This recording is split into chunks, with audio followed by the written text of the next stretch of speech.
2, 1. Okay, good evening. Welcome to the meeting of the Northampton School Committee of Thursday, October 28th, 2021. I'm Mayor David Narkowitz, the chair of the school committee. This meeting is being held as an online Zoom meeting pursuant to the modifications to the state's open meeting law that have been put in place due to the COVID-19 pandemic. This is a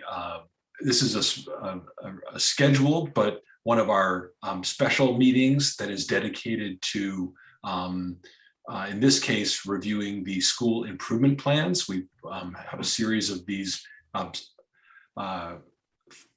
fourth Thursday of the month meetings that are dedicated to specifically looking at student achievement and in this case, looking at the school improvement plans. So principally tonight's agenda is focused on all the presentations of the various school improvement plans, as well as some other business in an executive session. So to kick off the meeting, I'm going to start by asking the clerk to call the roll of the school committee, please. Mayor Narkowitz. Oops. Present. Recording in progress. Member Busansky.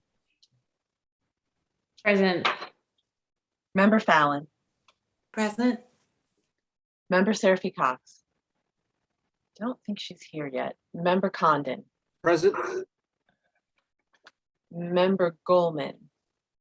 I have to make.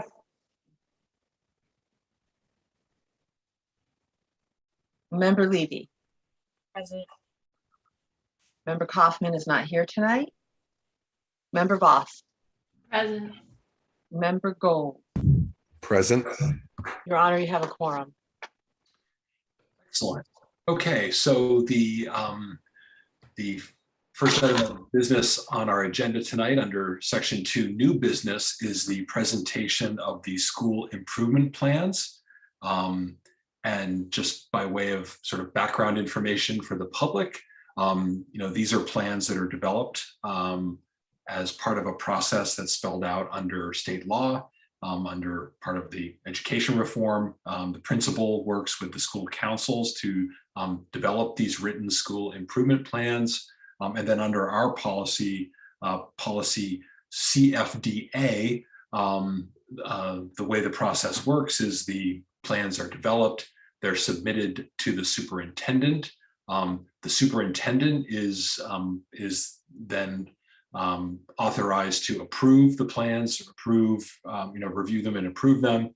And then the next step in that process is that they are put on a next agenda of the school committee, and then they are presented to the school committee so that they have an opportunity to understand and review them. So that is the process. And so tonight we have each of the schools here represented to present their specific SIPs or school improvement plans. And pursuant to our agenda, the first plan is for Bridge Street School, and it will be presented by Dr. Choquette. So I believe we have to, let me just find Dr. Choquette. So I ask you to unmute Dr. Choquette. Can you hear me? Yes, we can. Okay. I never know. I have headphones on, so I don't know if it's too loud or not. Mayor, I'm Am I seeing okay? the superintendent has his hand up. I don't know if he's trying to. Superintendent Provost. Thank you. I just wanted, before the presentations of the SIPs, to say that Member Seraphy Cox had texted me and asked me to convey her regrets to all of the principals tonight. She unfortunately had another event which is going to keep her away from most of these presentations, but she was not able to change that. So she's with us in spirit and rooting for you as you present your SIPs tonight. Okay, thank you, Dr. Provost. Back to you, Dr. Choquette. Okay. Thank you. Hi, everybody. It's nice to see you. Thank you for having us all tonight to be able to present our SIPs. Bridge Street always goes first, starting with a B. So sometimes that's good because we're first in the meeting, but I always feel bad for the person going last. So Out of respect for my colleagues, I will try to be as efficient as possible. First of all, last year, if you recall, Bridge Street developed a 2-year plan. So we are partway through our SIP. However, we did meet some of the goals and objectives in our SIP. So I want to make sure I talk about those, and actually it led into creating a new goal 1 because we met goal 1 in the first year of our SIP. And just to remind folks who have been around for a few years, the Bridge Street School Council created what we call the legacy goal, which means we assess ourselves on our school improvement plan each year to see how we did. So I'm going to briefly go through the assessment, and then I will talk about the new changes in year 2 of our SIP. And I believe you have both documents. So as I said, goal 1, we met. Goal 1 last year was really around the work of Capra and Futura around social justice leadership. It was focused on doing a self-assessment, kind of a reflection tool on the systemic barriers that get in the way of real positive change around academic achievement, high quality instruction. There are 4 pillars that you can see there. And this first goal was really around doing the self-assessment, having the teachers do the self-assessment, and coming up with priority areas out of that self-assessment that we felt were of concern for our school. Also, part of that goal was to develop a vision and mission statement for Bridge Street School, which is on the new school improvement plan for year 2. So we completed the self-assessment. The faculty and staff also did the self-assessment.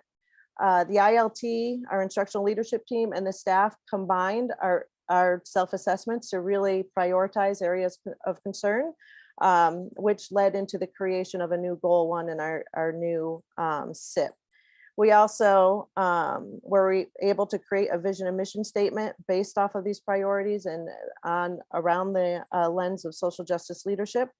And so I'm proud to say we met goal 1 in our first year, and I will talk about the new goal 1 when I get to year 2 of our SIP.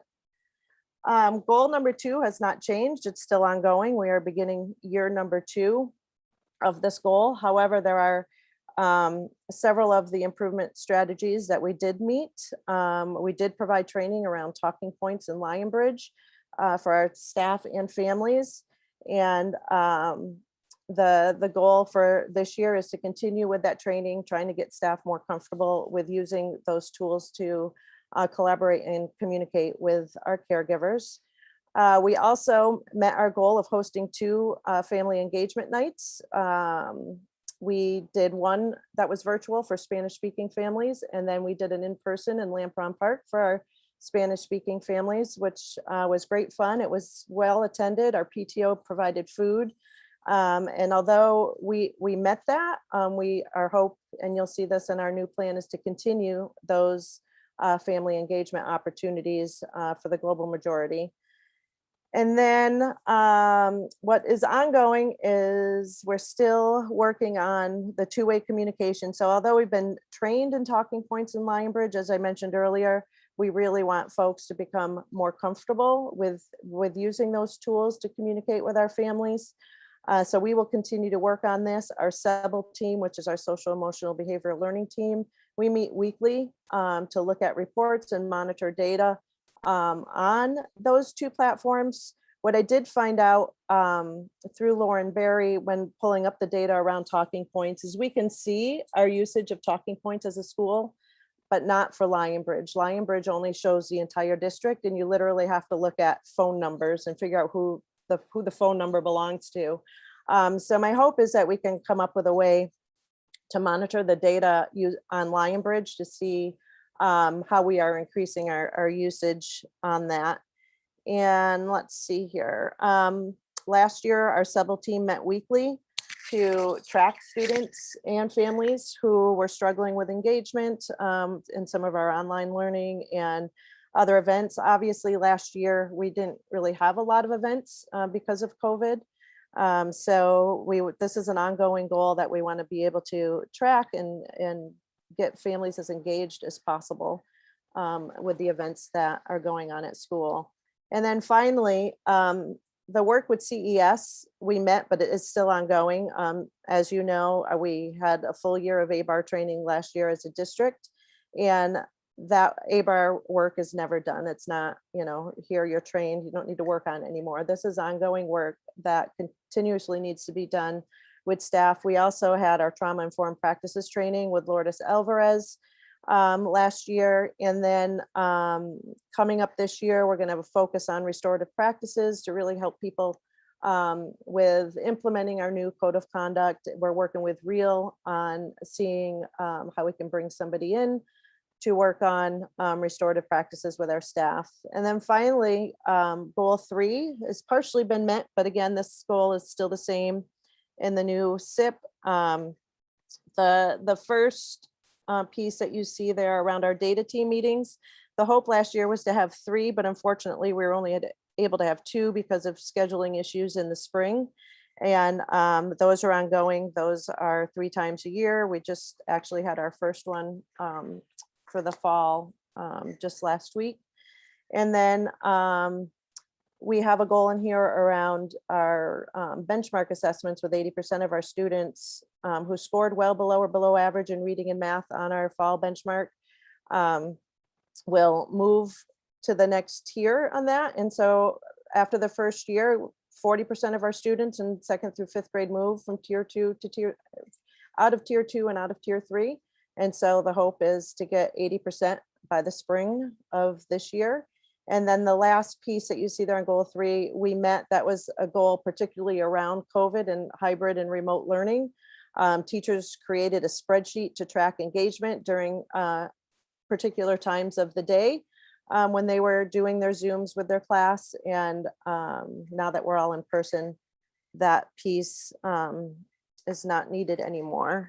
So now I'm going to move into the school improvement plan year 2. So you will see on our cover page kind of our guiding principles around social justice leadership, the Northampton core values, and then you will see our new vision and mission statement that came out of our work on the self-reflection tool. This was a lot of work. There was a lot of focus on this last year. Our school council worked hard on this, and we're really proud of our vision and mission statement.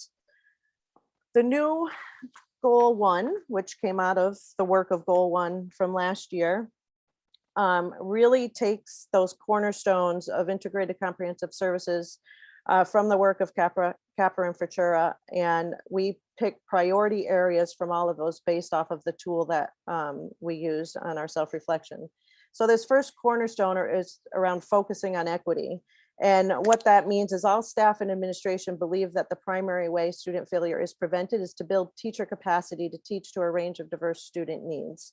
So we're really focused on building the capacity of teachers. And you can see in the column under evidence of success, the things that we would like to do this year. Our teachers are going through training during our faculty meetings around MTSS, which is a multi-tiered system of support, and universal design for learning and equitable access. Our instructional leadership team is taking the whole year to focus on the system drivers of MTSS. What are the things in our system that we really need to focus on and look at that are creating barriers that are causing inequities for our students? We're going to continue ABAR practices with Tiffany Jewell this year. We have an NEF grant that we're super excited about and excited to start that work with her. Bridge Street has implemented a gender alliance club. 2 teachers in our school are the liaisons for that, and they had their first meeting this week. And then there'll be PD in the district around the science of reading. Teachers, we want them to understand the importance around the science of reading and the purposes of the science of reading, restorative practices, gender identity, and how all of these things are relevant to the academic behavior and social emotional learning growth of our students. The next cornerstone is around equitable structures, location and arrangement of educational services. And oh, sorry about my dog. And the focus area from our self-reflection tool was around no rooms or courses are set aside for students with specific needs. In other words, labeling an ESL room, labeling a special ed room, labeling the Title I room. And so our focus here is around teachers and staff having a better understanding of how to provide tier 1 and tier 2 services, and understanding that tiers are not a location. And also renaming our rooms. So instead of resource rooms and Title I rooms, we have renamed them to reading and math labs. And then finally, under this goal, another area that our staff wanted to focus on was students with similar labels or needs are not clustered together in the school for extended periods of time, or if so, the percentage of students clustered by label does not exceed their percentage in the school. And so this was a real area of focus for us as a school. Really, when we created our class list this year, making sure that our special ed students aren't clustered into one room, our EL students aren't clustered into one room, really making sure that all of our staff are SEI endorsed, so they know how to support our Ls in their classroom, and then creating a schedule that allows for students not to be clustered. So this has been challenging around ELL because we feel that we don't have enough ELL support in our building. So it's been a real struggle with 2 teachers and a teacher that we share between schools, but we're working on it. People have been really creative around the scheduling, and we're working hard at that. The next pillar is access to high quality teaching and learning. And this has 2 pieces. One is building teacher capacity, and the other one is around teaching and learning, the curriculum and instruction. So again, around teacher capacity, staff are organized based on the needs of each learner in an integrated, comprehensive manner. So one of the things we noticed at Bridge Street School is oftentimes we look at the balance of caseloads with our special education teachers solely based on numbers of students. However, some of those students don't require as much time as other students. So we were noticing that on any given year, a teacher could have a really high caseload, but also have some students on their caseload where the intensity of their needs, their meeting time is a lot more than other students. And it was really unbalanced, and it was causing a real inequity of the caseload structure between all of the special education teachers. So we spent a lot of time this summer as a special education staff, also with our school psychologists, at really looking at how to spread out our high need students across all of our special education teachers to make it more equitable. And then also focusing on the strengths of our special education teachers. If we, had a 5th grade special education teacher who may be really strong in teaching reading, and maybe there's a 2nd grade student who really could benefit from some really high intensity reading support, that 5th grade special education teacher might support that 2nd grade teacher. So we really spent a lot of time at balancing those caseloads for our teachers. Again, this is not easy. It's much easier to schedule when you're only worried about one grade level, but now our teachers have several grade levels, but we've been very creative. We've been able to do that. And we continue to work on that and adjust schedules as needed to meet the needs of our students. And then obviously what is new in this SIP are the DIP goals for the year. So recruiting and retaining more educators of color. I think we all can agree that that is something that we need to really work on as a district, and certainly in my school. My hope is that we will look to work with outside organizations in the district in reaching more diverse workforce, as well as providing opportunities to allow for educators of color to grow into the field of education. I have had ESPs who have done the paradigm shift program, and we're super excited about it, and are on that pathway of becoming licensed. And I'd like to see more of that and find ways where we as a district can tap into a more diversified workforce for all of our schools.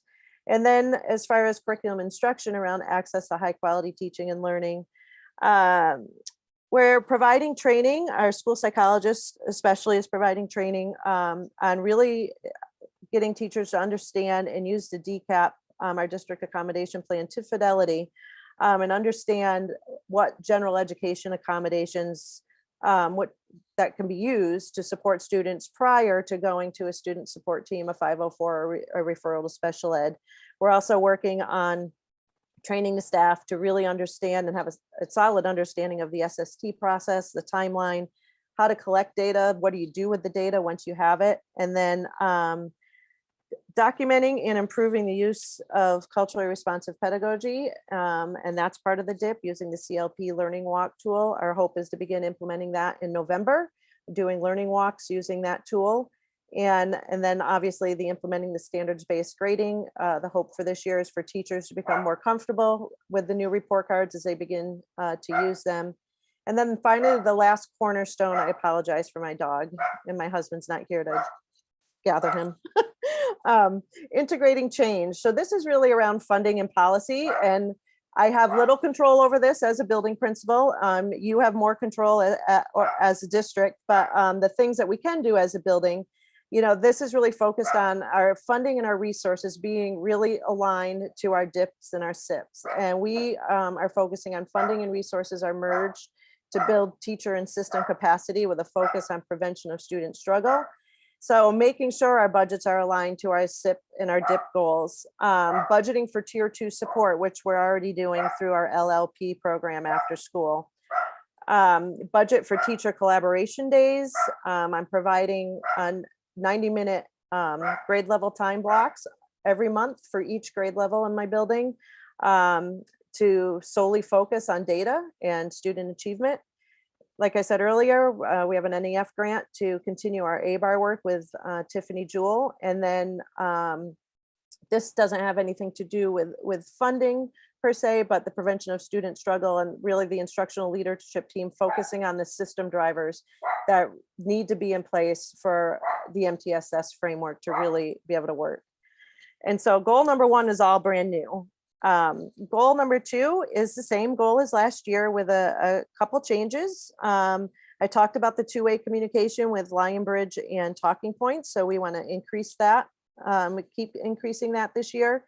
And so that is still in here. The new DIP goal, establish a culture that supports and promotes building trusting relationships with caregivers, has been added. So again, we want to host 2 more family engagement events this year, but this time we want to expand it to the global majority, not just our Spanish speaking families. We want to expand upon that this year with support of our PTL and REAL and other organizations that are a part of the school. The monitoring of the data, like I said, is still in there. I'm hoping that we can come up with a better way to figure out how to see how particular buildings are using Lionbridge. Like I said, right now, all you can see is phone numbers that everybody in the district called. And so I don't think a good use of time would be for me to go through all the phone numbers and see if they match anybody at Bridge Street. So hopefully there's a way that we can better track the use of that. The next 2 pieces are pretty much the same with the exception of the last piece there. I added Tiffany Jewell in there and I added REAL in there with supporting us in training around restorative practices. And then finally, goal 3 is also the same with the addition of the DIP goal, establishing strong data cultures within our schools. So like I said, we created teacher collaboration days that are focused on data, student achievement, and culturally responsive teaching practices using the tool that I mentioned before.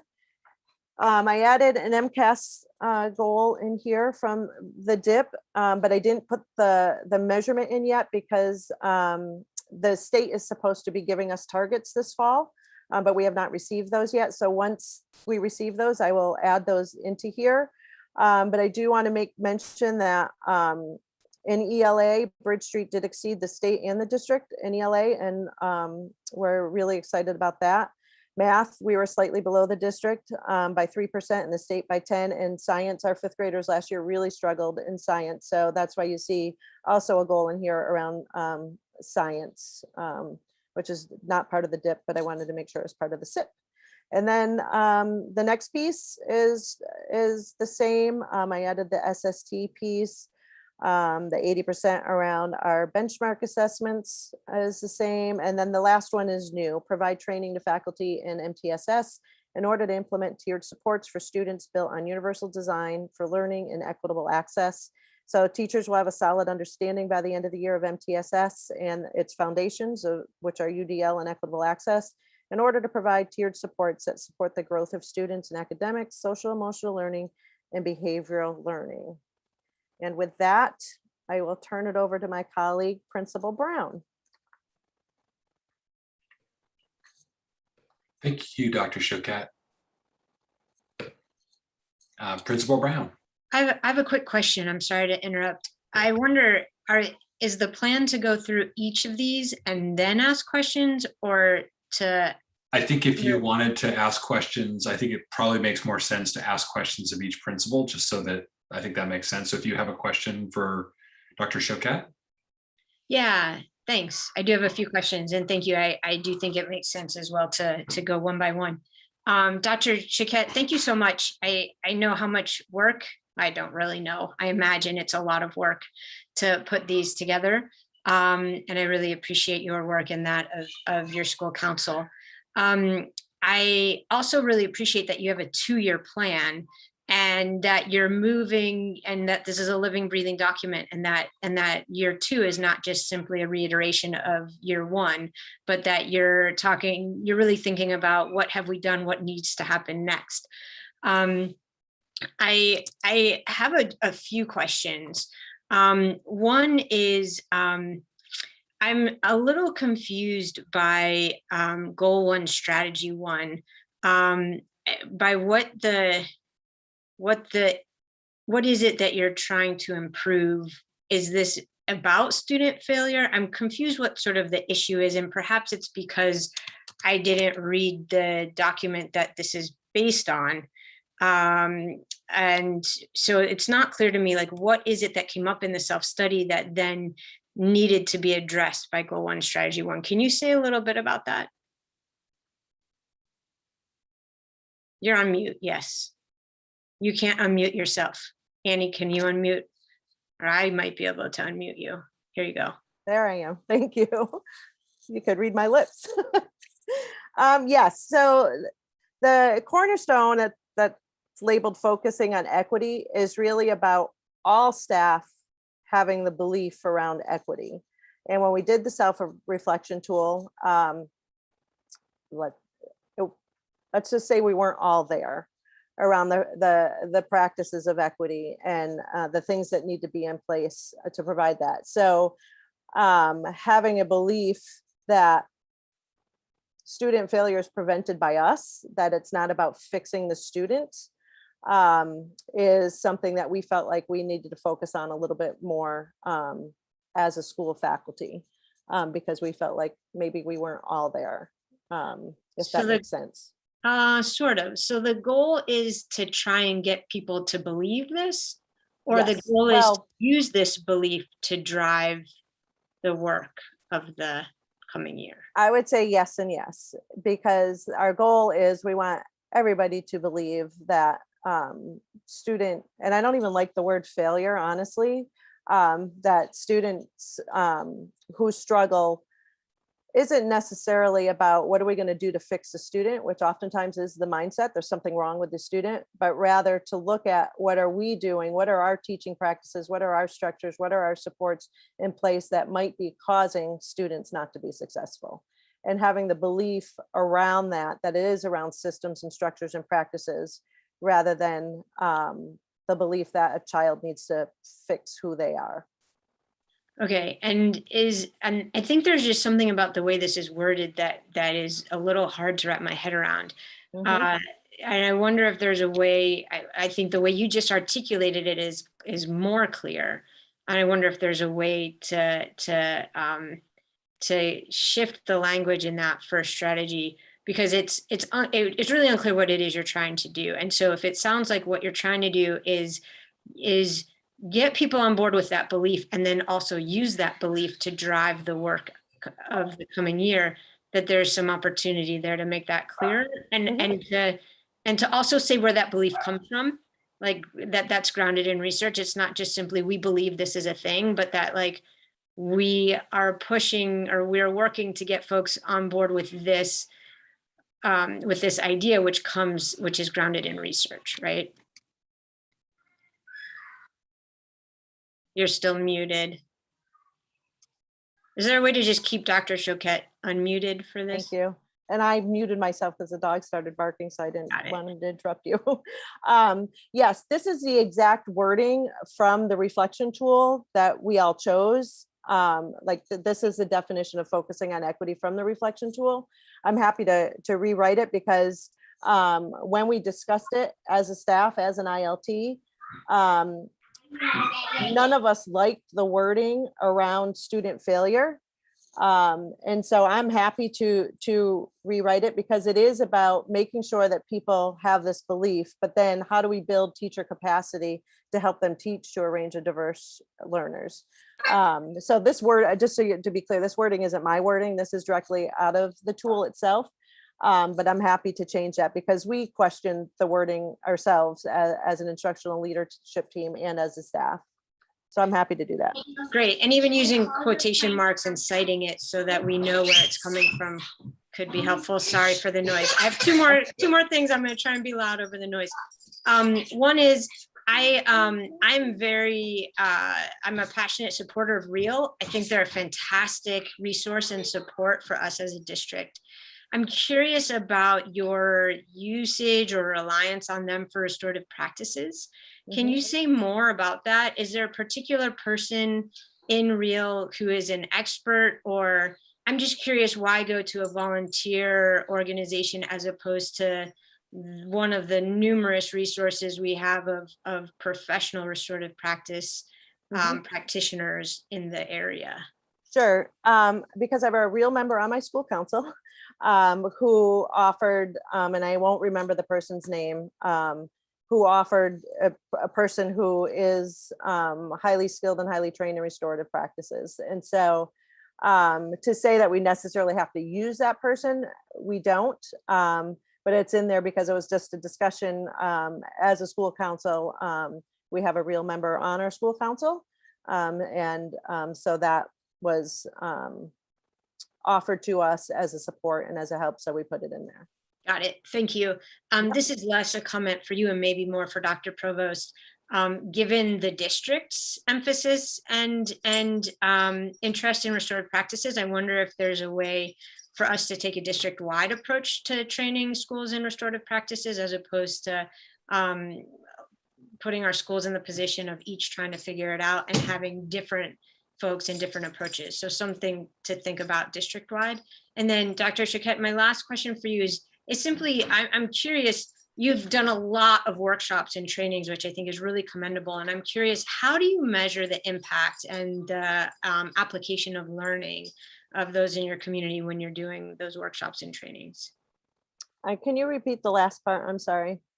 Yeah, how do you measure the efficacy and the impact on learning or the application of learning when you engage in workshops and trainings for your teachers and staff? So a big part of that is through the implementation of our new collaboration time during every month. It is a great opportunity for us to sit down and because we're doing it by grade level, it can be really specific to the grade levels instead of kind of in a faculty meeting where we're all talking about a whole school. We can really focus on how the students are progressing through our trainings that we're doing. So for instance, we've begun training around MTSS. Obviously, we're early in the year. And a big part of what we've been doing as a staff has been around universal design for learning, specifically around multiple means of engagement. So teachers, when they develop their professional practice goal this year for me, all of them are focusing on some form of MTSS or UDL and equitable access to help support their learning growth throughout the year. And it's measurable because it's a goal in their evaluation. But through our monthly meetings, we're setting, we decided at this last collaboration time, we're setting short monthly goals month to month for student growth around these areas that we're talking about, whether, this month we're really, we all created a 1 month math goal because obviously math is a real focus this year. Next month, it might be around the social emotional goal. And so really creating short goals month to month with our collaboration is a way that we're measuring student progress through everything that we're doing around social justice, MTSS, the things I bring in from the trainings that I'm part of, It's really about looking at student data and getting together and having that time to talk as a staff to really look at the growth students are making. Yeah, I think that's fantastic. And it might be really helpful to somewhere articulate those goals. I get that they're, sorry, this is a really fun room right now in my house, apparently. I get that there are, I've lost my train of thought. Oh, that the teachers have articulated them in their goals, and that's great. I think I wonder for transparency's sake and just to help strengthen your SIP, it might be really helpful to articulate what those goals are, not of each individual teacher, but sort of the umbrella goals. Not just that we're doing these trainings, but we're doing these trainings in order to X. And we're going to measure that with this. And that would, to me, help strengthen so that I'm not just seeing that you're doing the work, but the why behind it. Great. Thank you. Are there any other questions for Dr. Choquette about the Bridge Street School SIP? Okay, thank you, Dr. Choquette. Now we can move on to Principal Brown from Jackson Street School. And I need to, you should be able to unmute, I hope, Dr. Thank you. Brown. Okay, I'm all set. Thank you. Hi, everybody. The school improvement plan that I shared last December was written as a multi-year plan by the Jackson Street School Council in a lovely organic collaboration between teachers, caregivers, an ESP, and a community member. This SIP has much in common with last year's, with some additions based on the district improvement plan. I'd like to start by sharing the pedagogical framework that grounds this plan. The pedagogical framework is meant to explicitly state the values that informed this plan, because our values are part of what informs our goals. The purposes of school are to teach children to think deeply, carefully, and critically about all things, to help them understand and have confidence in their own unique set of strengths and struggles, and to empower them to combine their critical analyses and their strengths to help make a kinder, wiser, more just, more beautiful world. These purposes are reflected in the NPS transfer goals and are inherently cross-curricular. Another way of thinking about this is that our job is to teach children to know their own minds and to understand the world around them. Therefore, our work must be based on our understanding of each unique child in our care. We must create classroom spaces where all children are willing to show us who they are. It's the only way to build the trust that's necessary for all kids to access meaningful, rich, complex academic experiences. This pedagogical framework means that the work of schools is unequivocally entwined with anti-bias, anti-racist work. In order for educators to see and celebrate the unique brilliance of each of their students, they must dismantle their own internal biases. In order for each student to trust their school grown-ups and make themselves vulnerable enough to take the risks necessary to learn, they must know with certainty that their identities are seen and valued. In order for our children to grow into people who can help build a better world, we must teach them to see its shortcomings. In partnership with caregivers, these are the values that guide this plan and all of our work at the Jackson Street School. This school improvement plan focuses on three things that are foundational to a school. The first is excellent teaching that is based on authentic relationships with children. The second is honoring the homeschool partnership with all families. And the third is taking care of the people doing this work, educators. Educators are a group of people who generously give themselves over to their work, and their work is endlessly important. It's also actually endless. I want my teachers to know that we expect them to stop working. I want them to be rested, not because that will serve their students, and it will, but because it's reasonable for a person to feel rested on a weekday. Don't get me wrong, we work our tails off. I want my people to be at ease. At Jackson Street, our code work for that value and the corresponding goal is sweatpants. Goal number 1 is based on differentiation. I think people often consider differentiation to mean putting some sort of a twist on a lesson so students who are struggling can access it. It does mean that, but we mean something bigger when we use that word in our school improvement plan.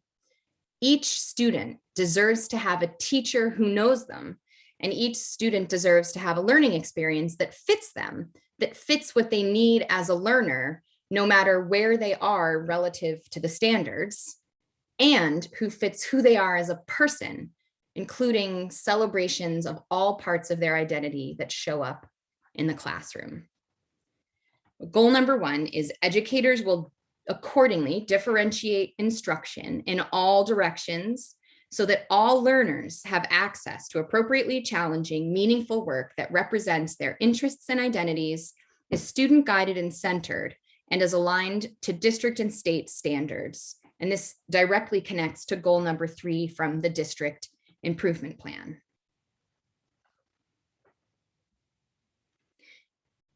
The first action strategy for that goal is that educators at Jackson Street will work to better understand the reasons for and measures of the education debt owed to our students of the global majority, including the ways systemic oppression has impacted our most vulnerable learners. We will also examine the dilemma in relying on standardized assessments for measuring student knowledge, which show a narrow aspect of student understanding and exclude the multitude of ways that exist for students to learn and to show what they know.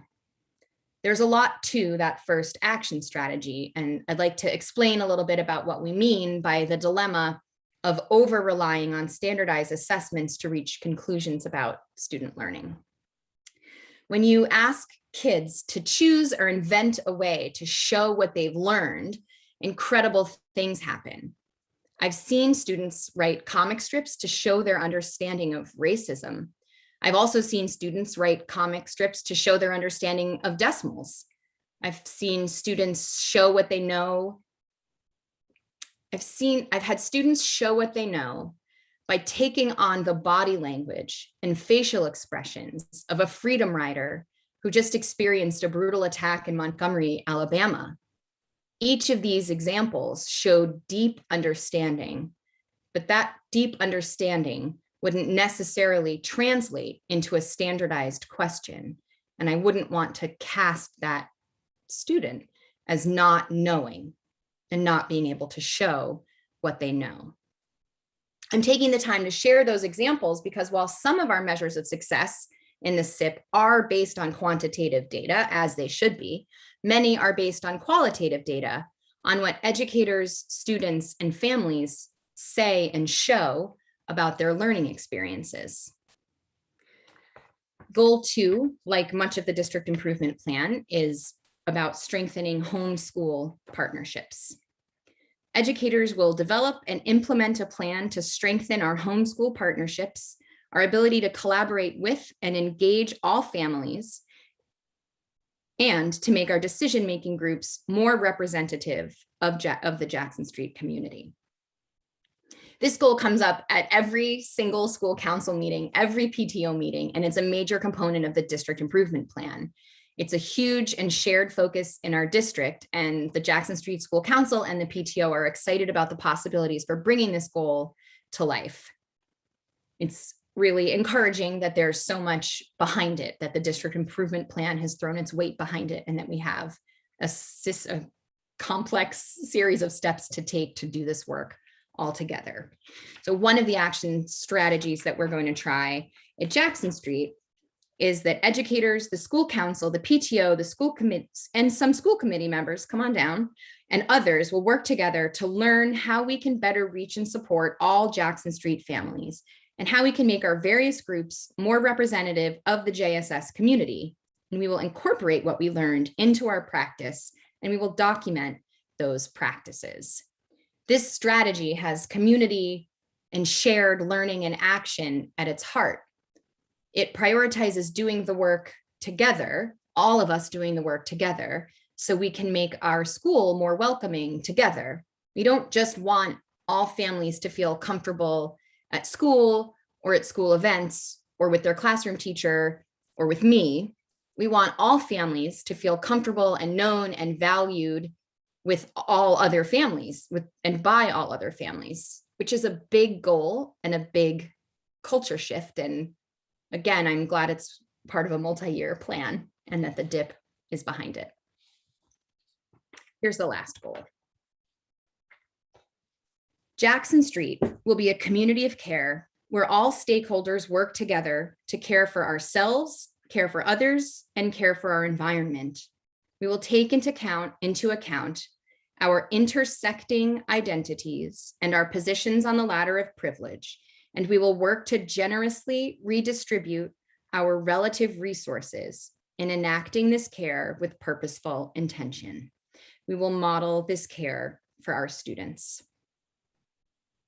In order to pull that off, I will make space at all Jackson Street meetings for educators to connect, vent, share, celebrate, breathe, rest, relax, and hopefully someday we will be able to have dance parties again. So this goal is not tongue-in-cheek. It's not a joke. It's about care and it's about joy. I want my people to love their jobs. I want them to have time and energy for their lives outside of those jobs. I want them to want to come to school, and then I want them to leave and go get a drink with their beloved colleagues. So my hope is that by putting that in this plan, we can make official, with John's approval, of course, the importance and value of prioritizing care of educators as a means of caring for kids, because if we're here for educators, then we're here for kids. Thank you. I'm happy to take questions. Thank you so much. Are there questions regarding the Jackson Street School SIP from members?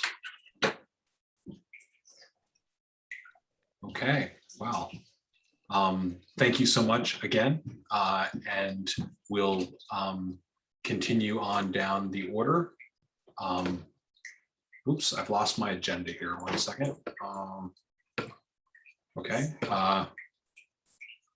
My agenda's disappeared. Could somebody remind me the next speaker, the next order? Looks like Principal Wenz is Okay, trying to, Principal I'm Wenz guessing, or she's just waving. from Leeds. Great. Okay, so let me make sure I can ask her to unmute.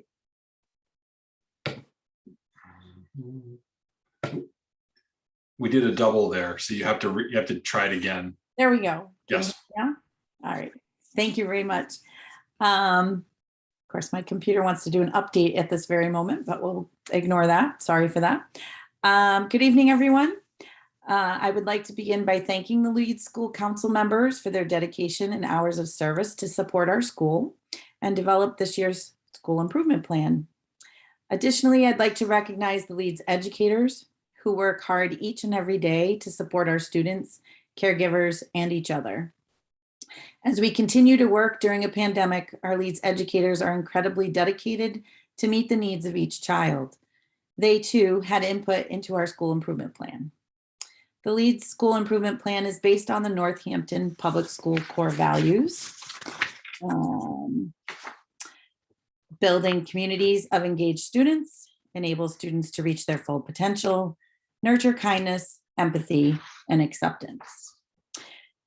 We developed 4 overall goals and action steps to help us achieve these goals. Additionally, we developed, I'm sorry, I lost my spot. So we strive to create a positive school community of engaged learners, provide instructional strategies for students to reach their potential academically, socially, and emotionally, while nurturing kindness and acceptance. And through caregiver involvement, enrichment activities, community partnerships, and dedicated educators, we make every effort to create a vibrant, child-centered elementary school. We had a 1-year plan last year. I just wanted to highlight some of our accomplishments. Our goal is to create a multi-year plan, which we would like to do as a council. But so far we're 1 year. Increase our student growth and achievement and learning opportunities for all students. We did increase our MCAS ELA scores this year for our grades 3 through 5 students. We have a subcommittee to our school council called the Equity and Inclusion Committee, and they meet monthly and are actively involved. We have a representative on the school council. They have incorporated books into our library. They have acquired posters so that all students are can see themselves at school as well. We have provide a safe, inclusive environment was one of our goals last year, in which students, caregivers, and educators' diverse backgrounds, identities, strengths, and challenges are acknowledged and respected, as demonstrated through educator, caregiver, and student feedback. Our educators did participate in the anti-bias, anti-racist training, as Dr. Chiquette had mentioned as well, and our trauma-sensitive training. Some of our teachers did pilot self-evident media to support this work as well. Lead staff will continue outreach efforts to our Meadowbrook community. And we had a NEF grant where we made 2 lending libraries, and they do live at Meadowbrook, and we replenish them through the year. And I just wanted to point out, our big one last year was to reevaluate the Late Bird LEAP after school programs, which we met on many times throughout last year. So as you know, we have hired a coordinator. We are in the processing of beginning our licensing procedure. Monday seems to be our largest day. We could have anywhere from 75 to 80 students on a Monday. And the other days average out about 60 days each. So with that, those are accomplishments from last year.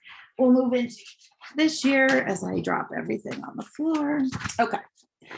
So this year we have 4 goals. Our first goal is to adopt and implement culturally sustaining and anti-bias, anti-racist practices in order to provide opportunities for learning and growth of all students from a variety of backgrounds, including diverse socioeconomic, racial, cultural, ethnic, gender, and language.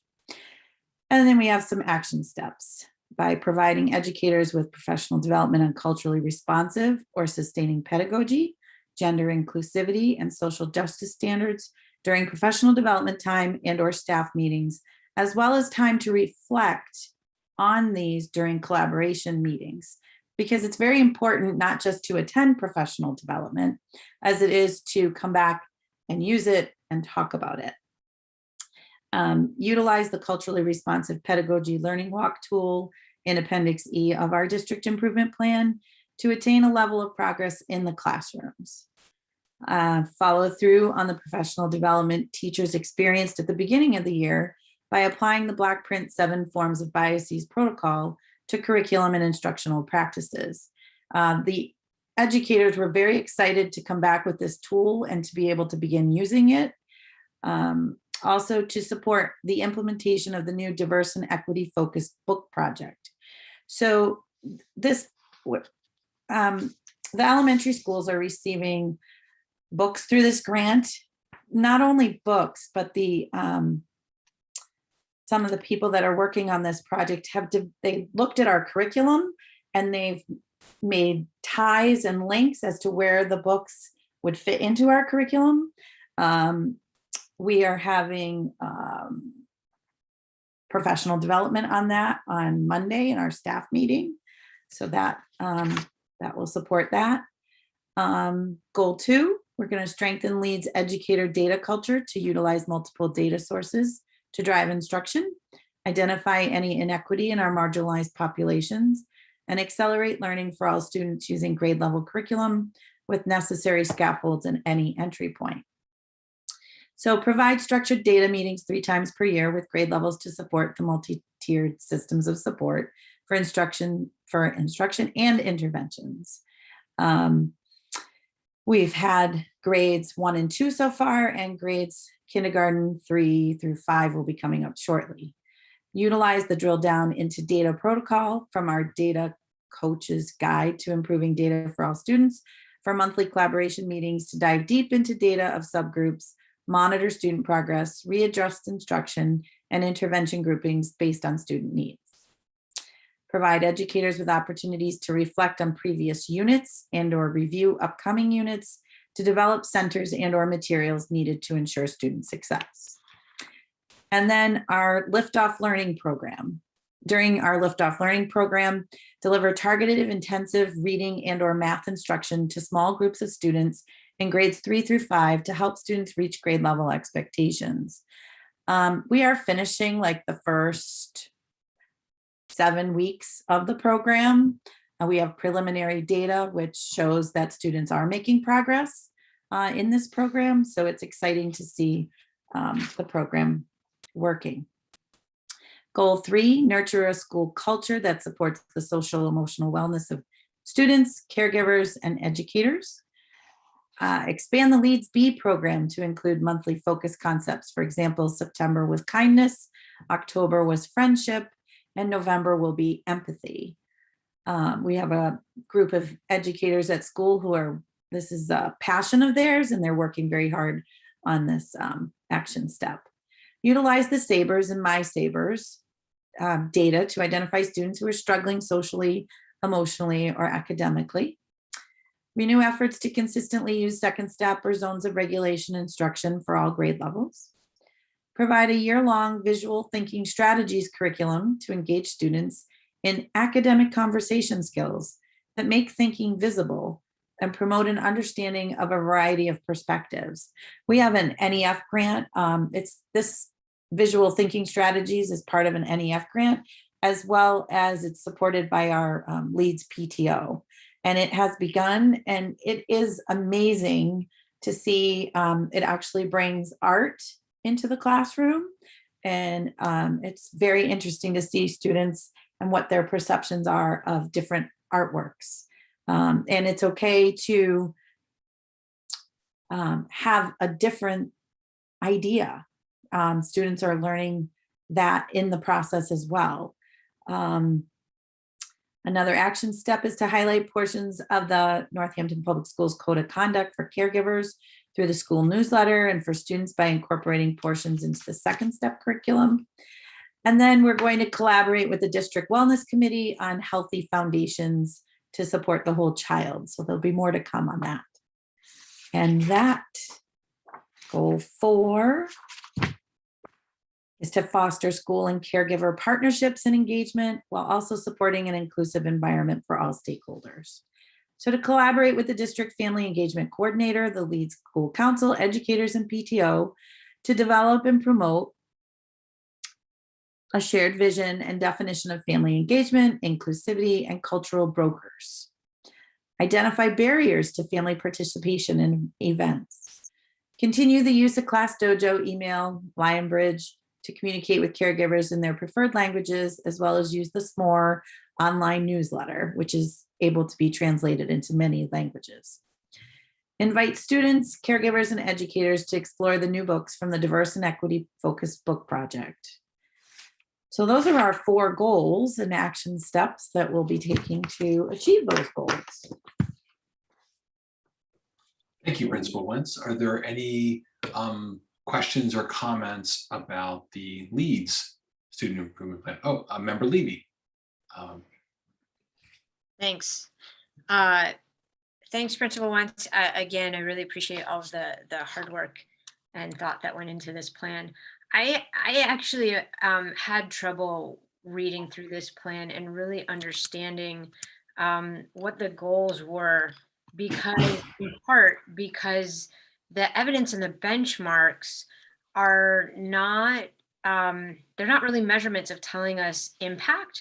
They're going to tell us whether you did your action steps or not, but they're not going to tell us whether your action steps impacted your goals.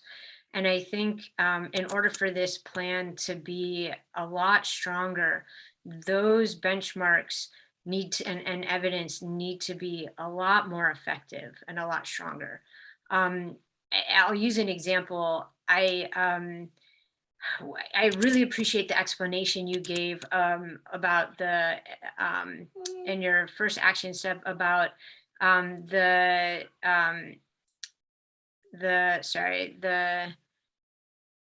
equity focused book project, because the explanation you gave us when you were speaking gave me a much better and clearer indication of what that project was all about, what you're having teachers do, and what you're hoping students will experience. I think that kind of language could be inserted into your plan to make it a lot stronger. And then using benchmarks and evidence to tell us, how will you know you did it, and how will you know you did it well? So really going back and having your benchmarks tell us what success would look like would be really helpful. Okay, thank you. Member Voss has her hand up. Thank you. And thank you, everybody who's already gone. I've just been waiting until I had something more specific, but I agree with what Member Levy just said, and I won't repeat it. I also just have an observation, and I guess it leads to a question, which is the first two of these we've already heard. Okay, let me take a step back. I had asked for more information about the school council makeup and the meetings leading to these, and we just got that, it looks like, this morning. And it really strikes me that we've had really more goal-oriented and benchmark SIPs previously from Bridge Street and Jackson Street, and that continued. And I think in some ways improving some of the other schools to be more specific and have more goals, goal-oriented statements as opposed to more action-oriented. And also, as Member Levy was saying, specific evidence and ways to measure them will just in the long run make all of these much stronger. And what I was going to say is, my sense is the school councils at some of the schools maybe meet more often and maybe have a broader membership. And so I think that's important for us to understand. And so this isn't to say, I guess this is to say, if that's the case, it leads, there maybe is more help available within the community to try to figure out how to state what the goals are and what the evidence would be. And so I guess Principal one of my questions is, could you help us, and I'm going to ask other people this too, you're not the only one, but understand who made up the school council when this was decided? So what was the composition? Did we have teachers and caregivers and a community member? And just roughly how many meetings were held in order to develop this?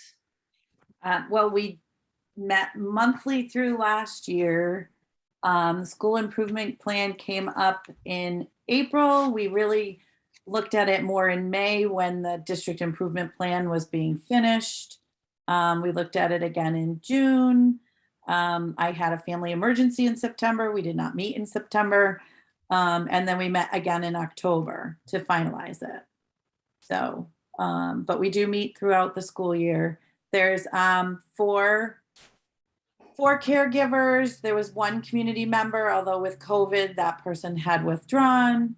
And then we had 4 teachers on it at the beginning, and then one of the teachers had withdrawn. So we had 4 caregivers, 3 teachers. Okay, that's really helpful. And sorry, did you say, I have a dog here too, that's distracting me. Did you say there was a community member? We did have a community member, but then he withdrew. Okay. Thank you. You're welcome.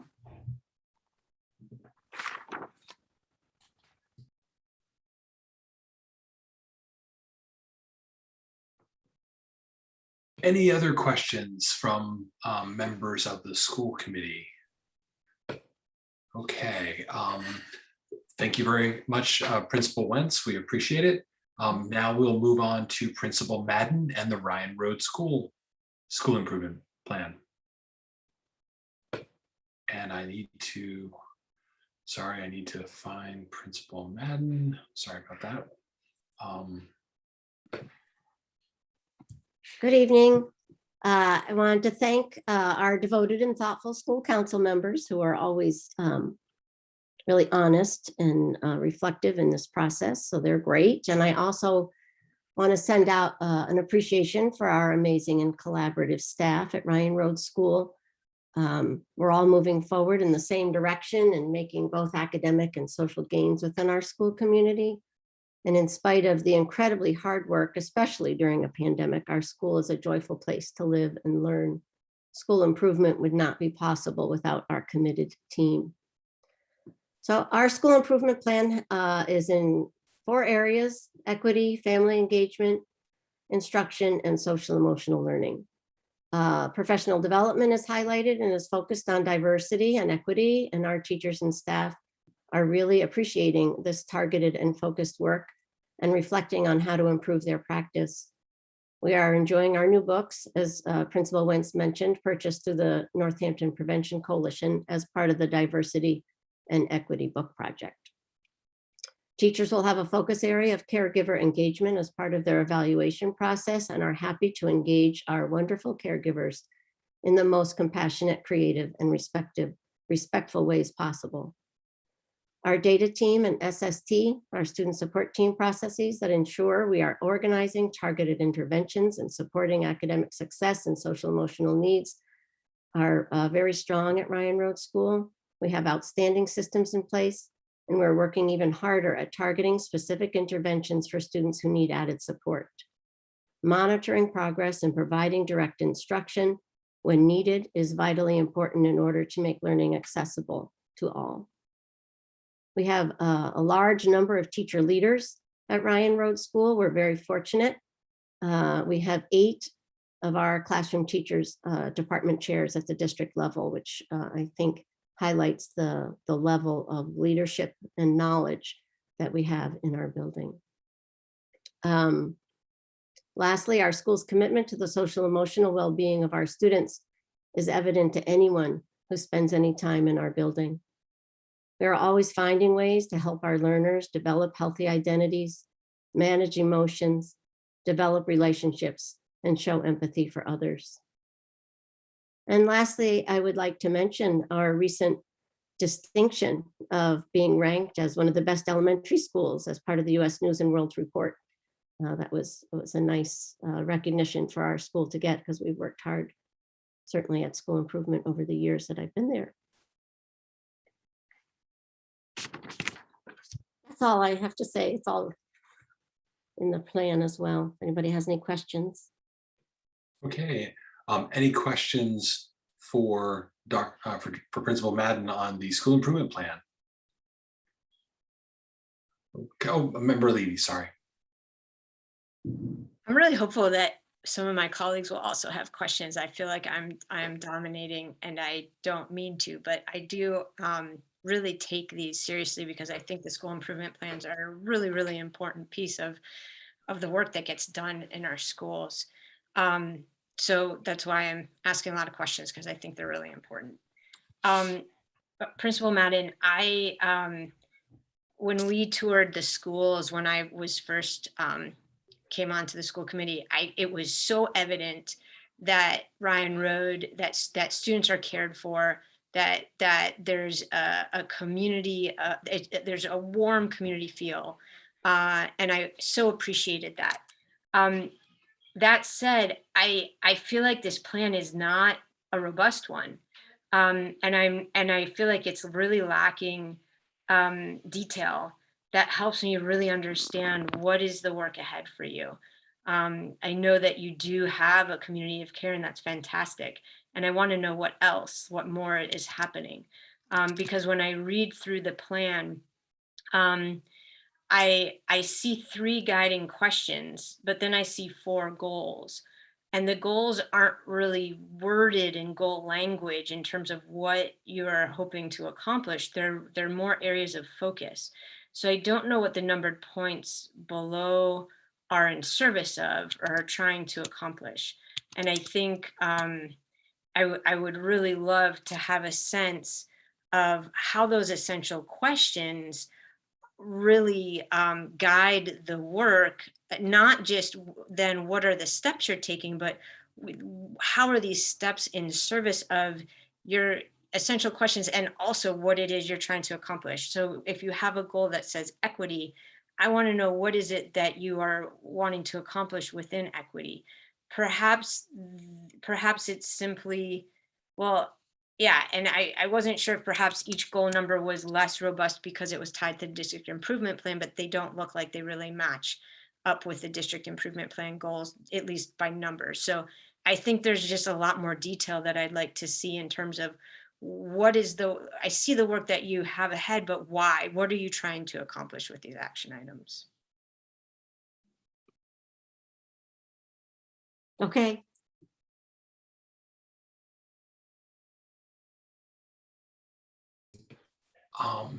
Member Voss? Thank you. I'll just build on that slightly. And if people share this when they give their presentation, I won't ask about it again, but I'm curious. I couldn't tell from the notes I had who was on the school council in terms of the makeup of community members, teachers, caregivers, and to what extent this was done by that group. And just also if you could give us a sense of how many times the school improvement plan was talked about over the course of the year, that would be really helpful.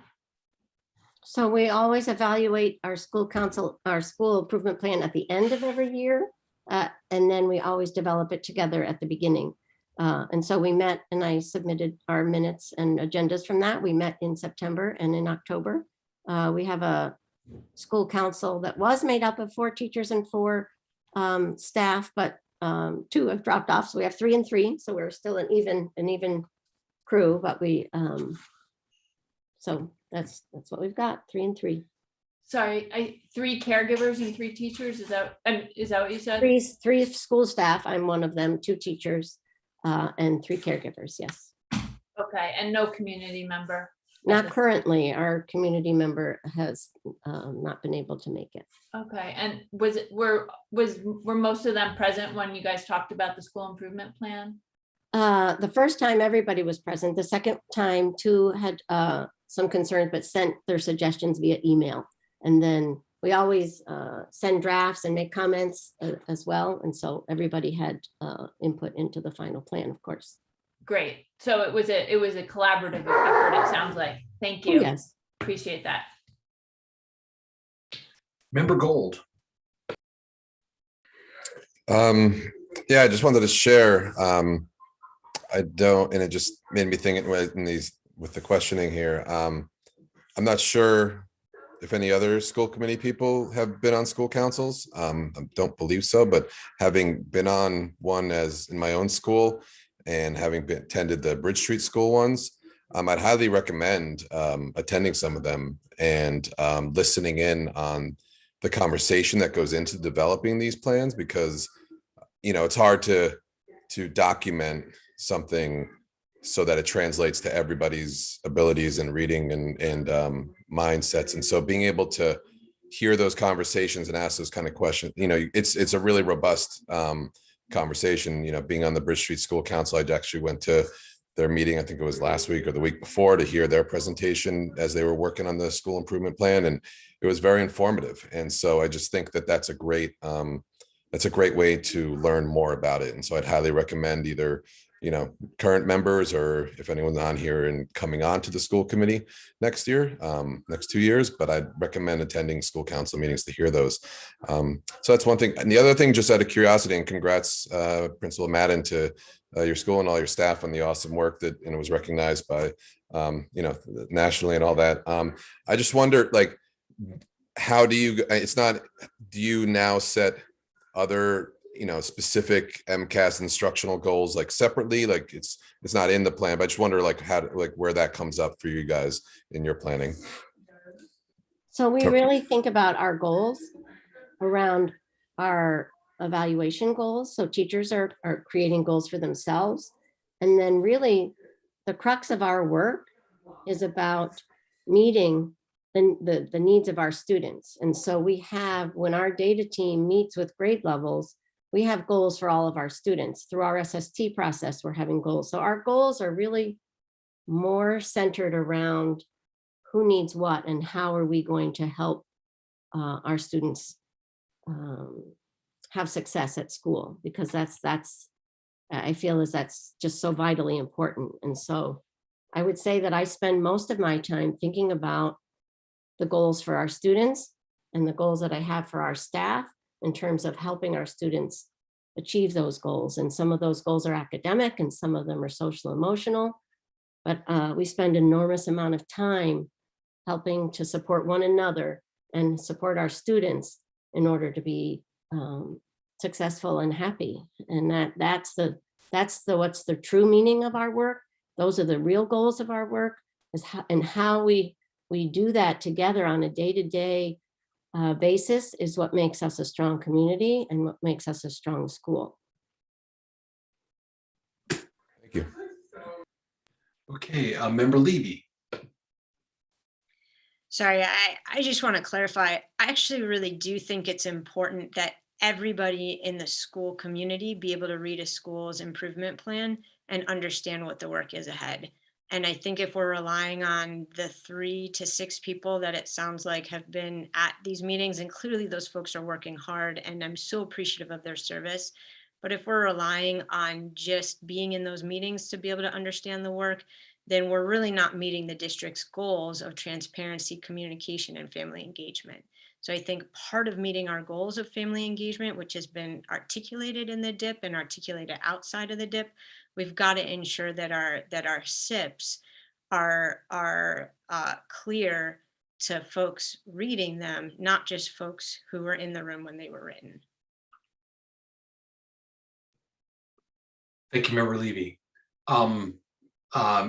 Member Gold, and then I want to be mindful of the time because I know that Principal Caldwell has a bit of a time crunch. So Member Gold? Yeah, I just want to clarify there that it is so challenging to create it in a document. So I was just suggesting that for anyone, whether it's school committee people or anyone in the community, like going to the council meetings, I'd imagine any parent can contact the principal and ask them, I'd love to better understand the school improvement plan. And I'd imagine the principals or the school council would gladly discuss those. It's hard to do in a meeting like this where we got to keep things moving. And I think we all communicate our school improvement plans to our caregivers. We can't expect everybody to be involved in the creation of it. That's what the school council wants to do. And that's one of the reasons that they're signed on for this work. But certainly the school improvement plan always gets communicated to caregivers, and we're always asking for feedback. And we also have, if we are a Title I school, we also have a family compact that is required through our Title I work. And so we also have a family compact that gets shared and discussed, and get feedback on that every year at our Title I meeting as well. And Lonnie has often come to our school council meetings because he's in our ward. And so that's always been nice when he's showed up. Thank you, Principal Madden. Thank you so much. And thanks to you and your school council for the plan.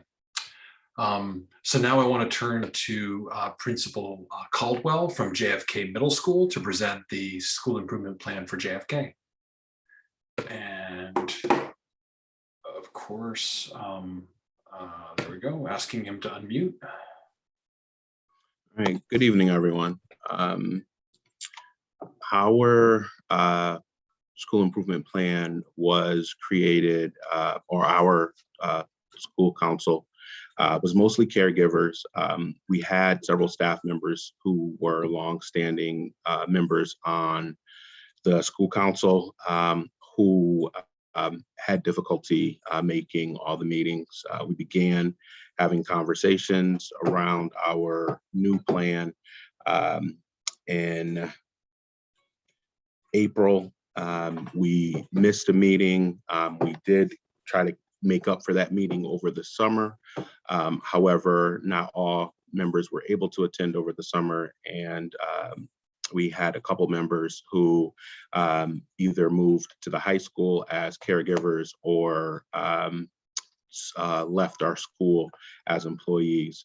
We did have one community member, but that member was no longer part of the school committee by the time, or excuse me, the school council by the time we got to actually finalizing and voting on the school improvement plan. Our school improvement plan was built as a one-year plan. We started the plan while the district improvement plan was still being completed.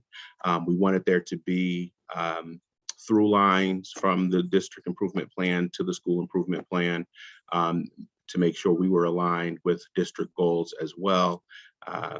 And did not think that it was appropriate with all of the shifting to create a 3-year plan. So we did a 1-year plan with the idea that we were focusing on big rocks. I'm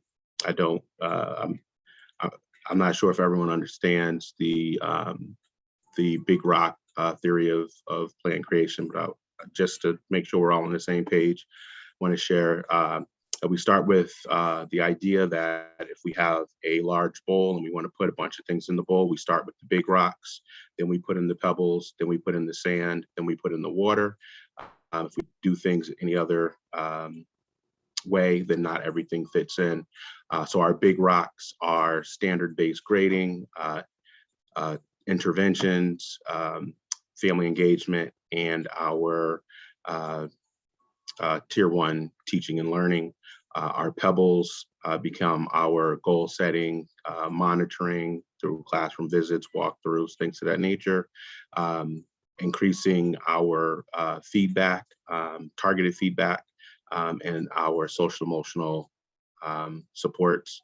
Our sand is joy, which is huge in our building right now.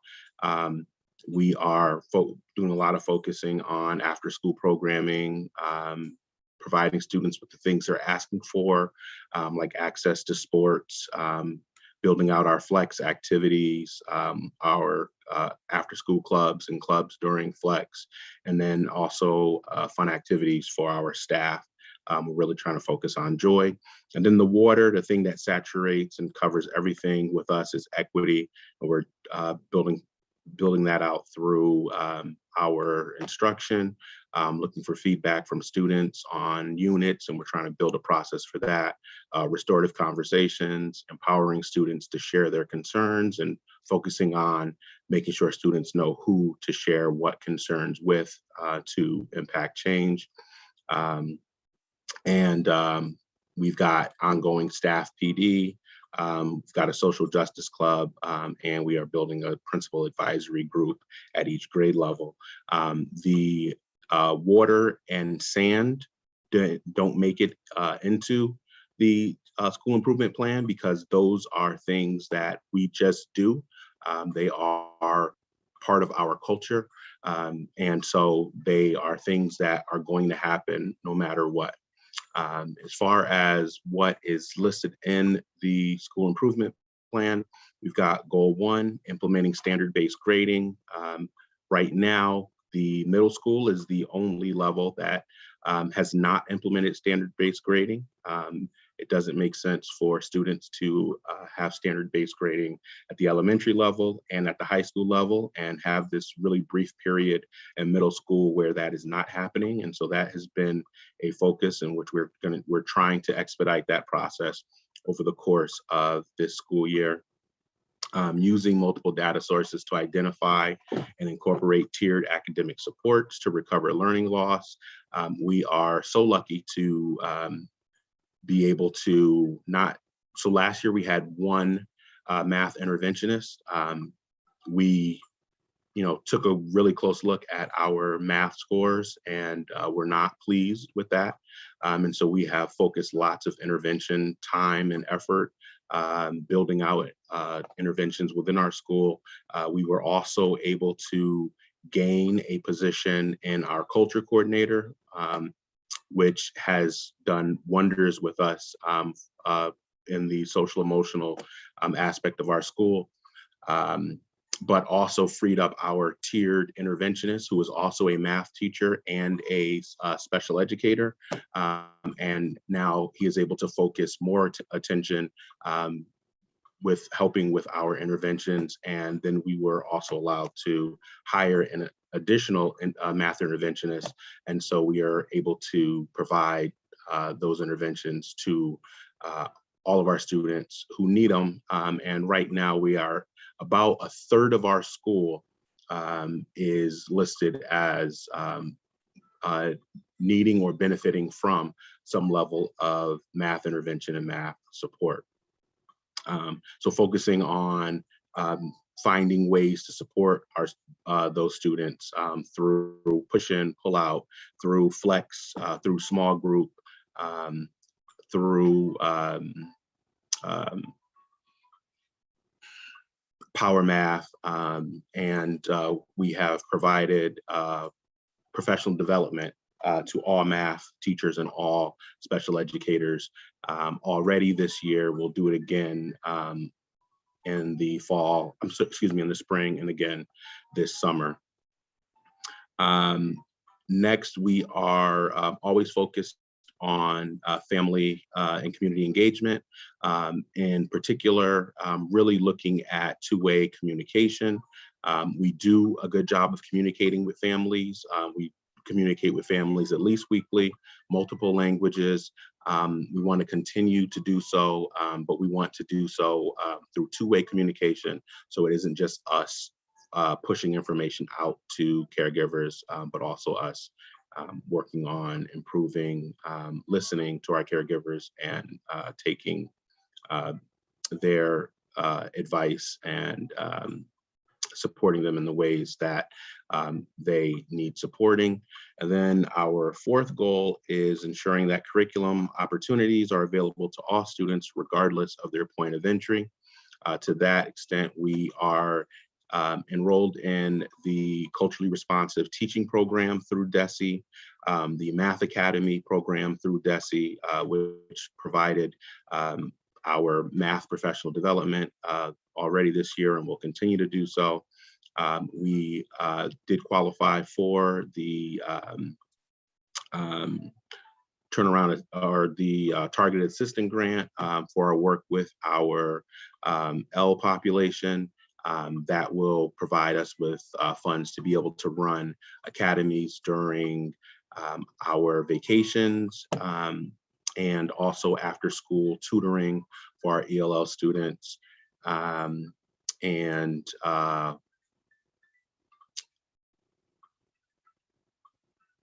think that's it. Yes, thank you. I'm happy to take questions.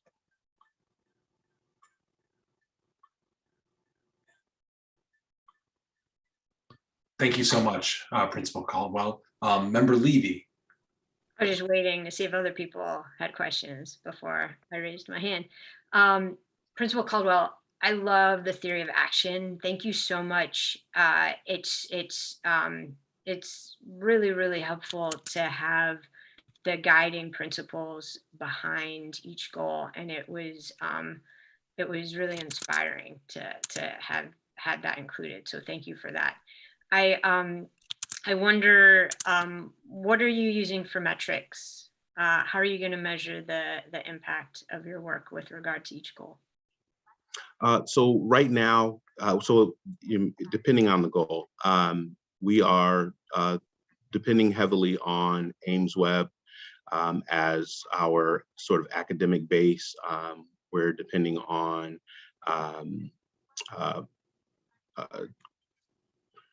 formative, summative assessments, unit assessments in the classroom. We couldn't really, we didn't feel that MCAS was going to be a really reliable source because actually over a third of our students opted out of MCAS, and then another, I don't know the number off the top of my head right now, large group of students didn't complete the MCAS once starting it last year because there was such an opt-out at the middle school. And so we find that difficult to use those numbers, but our math scores were not what we want them to be on MCAS, and that was supported by Ames Web as well. So we do recognize that we did not make the math gains that we want to. Our math gains were slightly better this fall, and so we're using that as the baseline there. We are participating in some other programs. We're participating in what's called the Happiness Project around social emotional learning. So that is giving us a baseline for many of our students. And so, those are the primary things that we're using. Yeah, so this is an area where I would really recommend going back and adding metrics for each goal, because I think using Ames Web and other standardized based tests, those aren't going to help you understand whether you've accomplished some of what you're talking about. Some of what you're talking about is really meaty stuff in terms of like ensuring more transparent and equitable learning and reporting. That's not, to measure transparency and equitable learning and reporting, that's going to really take probably surveys and or focus groups or talking to folks in the community to really get a sense of whether that was equitable and transparent. Same thing, looking at, I'm just pulling out some of your goals, ensuring that curriculum and opportunities are available to all students, regardless of their point of entry. Lots of ways to measure that aren't going to be included in standardized tests. So I think this would be a lot stronger if you could go back and help us know how are you measuring success with each of these. And then the other area that I think could still use some attention is your third goal, which it feels like your goal language, and a couple of these as well, but mostly your third goal really feels like an action item. And what I want to really understand is you're doing this in order to what, and to make that clear, and then to go through and to have clear goal language in goal 3 would then allow me to better understand why each of the action items within goal 3 are there, because when I read through them as they are now, it's not always clear to see sort of what the linkage is between some of the action items and then that overarching piece. So going through and at least in that goal, making that goal language stronger and more of a goal as opposed to sort of what feels like yes, we did it or no, we didn't would be really helpful. And it might just be adding the language like you're going to do this in order to what. Mm-hmm. Okay, thank you. Member Voss. Thank you. I'll echo what was just said and just add a couple comments. I agree that as an example, as was just said, goal 3 does feel like more of an action item, but I think maybe some action items might be okay in general. And what strikes me is there's just so much here that I wonder, going through a second time, maybe prioritizing a few things to make into goals and having clear ways to measure them and show that they were met. But I don't think I would want you to do that for every last bullet, because it's just too much. And from my perspective, prioritizing quality over quantity of what's most important to your school council and the superintendent and you would be more important. So that's one comment. And then maybe some of the things are just, let's, make sure we get families and community together. I'm reading the first bullet under there, and maybe we don't measure it, maybe that's something else. I don't know, but anyway. And then I have a comment just because it's coming up, because you brought up standards-based grading. And the comment is, I'm hearing a lot of, just as an elected person who I'm hearing back from constituents, concerns about it, and it's new at the high school, but I just want to say that so that perhaps we can recognize there might be ways of doing it that are perhaps improvements over what's going on, and I don't know enough about it to say more than that, but I think there is a lot of concern about it right now. And then I appreciated that the notes from your school council meeting did have the members who were present. So I just wanted to make sure I'm correct. There's no teachers on the school council at JFK right now? So that is inaccurate right now. The voting members, we had not, when we voted, we had not elected new members for this school year. So in order to be able to present today and have it approved, we had to get it approved by the people who were left from the group that created it. And so at that point, correct, there was me and It's okay. There were a number of caregivers, it looks like. I'm curious when it was. There was one other staff member present though. I'm drawing a blank right now though. I guess if you could just say when it was the school improvement plan developed over multiple meetings with a group that included teachers? Did teachers have input into this?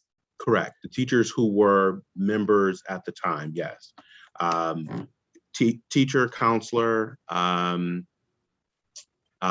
as I said, members fell off or weren't attending. You know, they were attending some, not others, and then especially over the summer, there were shifts and changes, and then we lost some members, and then it was just me and my goodness, I'm drawing a blank, but one other staff member, and then caregivers, and then one of our caregivers is now the community, former caregivers is now the community member on the current school council. Okay, no, I guess I just encourage all our schools, and some are having better luck with it than others, to make sure we get the realm of representation on the school councils that we want. And I'm sure COVID makes it much harder, but it seems like we should really prioritize that to the best we can. Thank you so much. Absolutely, that was definitely the goal, and I'm happy to say we're there now. But yes, it was tough over the summer. Thanks. Thank you. Thank you. Any other questions or comments for Principal Caldwell? Okay, thank you so much, Principal Caldwell, for presenting. Sign off. Thank you. All right, thank you. And so now we'll move to our final presentation of the evening, and Principal Valancourt and the Northampton High School School Improvement Plan. And I need to find is Principal Valancourt on the call? I'm not seeing her. Oh, there you are. Sorry about that. We've been having some Zoom bombing issues with district meetings, so we're using a little bit more of a stricter clampdown tonight on muting. So sorry for the extra security. So Principal Valancourt. Hi, good evening, everybody, and I appreciate the security and safety precautions, so thank you. So I want to start by just acknowledging the members of my school council. This is potentially the largest school council that I think has served at Northampton High School in probably a while. We have 7 caregivers, including Amanda Moore, Dorothea Von Gohler, Emily Ackerman, Jenny Bender, Kat Allen, Melinda Mason, and Sydney Mahoney. We have 2 students, Kamini Walden and Sabrina Hopkins, and we have 7 educators, including Jamie Anderson from science, Karen Hidalgo from the school counseling department, myself, Misha Began, the work-based learning internship coordinator, Megan Harrison, associate principal of curriculum and instruction, and Mark Morrison, chemistry teacher. So I'm really happy to serve with this group. And we will collaborate this evening in presenting our SIP. So I'd like to start by saying that last year we worked pretty hard as a school council during the pandemic to really come up with identifying an overarching statement of how and identifying ourselves as an anti-bias, anti-racist school, and trying to figure out how together as a school council, we would come up with a statement that we could use to guide all the principles and work we did. So you'll see at the top of the document in the school improvement plan that you have that statement, and I will read that for you. Overarching statement, who we want to be. Together, Northampton High School stakeholders affirm and recognize the inherent dignity, value, and worth of our community. We are committed to being an anti-racist, anti-bias school. This commitment is ongoing and represents our desires to cultivate a culture that encourages equity and belonging throughout the entire Northampton High School community and academic experience. Our goals are rooted in our district and school values, vision, and our mission to expand the depth and breadth of opportunities for all of our students. The goals below are developed to support the short and long-term initiatives and improvement strategies that progressively move us forward. So a part of this statement and a part of these goals, well, all of it is aligned with two things. One is the Northampton High School vision statement. At the beginning of the year, all of the faculty and staff at Northampton High School came together and we did a really fun exercise where we asked some of our senior teachers, our veteran teachers, to sit in the middle of a quite large circle of the rest of the faculty and team. And together they shared who they were, who they currently are, and who they wanted to become. And we did this really long exercise that was really empowered by story and narrative and personal experience. And from that, we broke out with those leaders, those veteran teachers, and we broke into smaller groups and then used those same questions to develop who we see ourselves as now and where we see ourselves going as a school community. And so part of this SIP, we connected each goal to that Northampton High School vision and that work we did as a full faculty and community. And also, as SIPs are required, we also connected each goal to the district improvement plan. So I won't share with you the particular connection to the DIP or the vision, but there is a hyperlink available to you if you want it or is potentially in your packet of information. So the first goal, and again, I will be presenting some of these goals. Kamini, our student rep, was going to present one. Unfortunately, she's unable to be with us, but Cindy Mahoney and Rochelle Garfinkel will also be participating in the presentation. So goal one is to increase student engagement by designing and implementing brain-compatible, culturally responsive instruction and ongoing professional development and support and culturally sustaining and anti-racist practices in faculty, for the faculty. So specifically, we have hired and we're partnering with an equity consultant and training with a consultant called Adaptive X. It is from a grant that we received from the Department of Education. And we are in the very first year of this rollout. And Adaptive X is doing a few things with us. One, they are helping us to create a 5-year plan on rolling out culturally responsive teaching and specifically strategies. So this is the first year. And in that work, we have developed a pilot group of teachers and educators who are coming together to start with a really strong vision and a core who will then be able to work with their colleagues to roll out the rest of the plan. And so that research group is going to consist of specific teacher leaders. Some are volunteers and some are in our instructional leadership team or department chairs.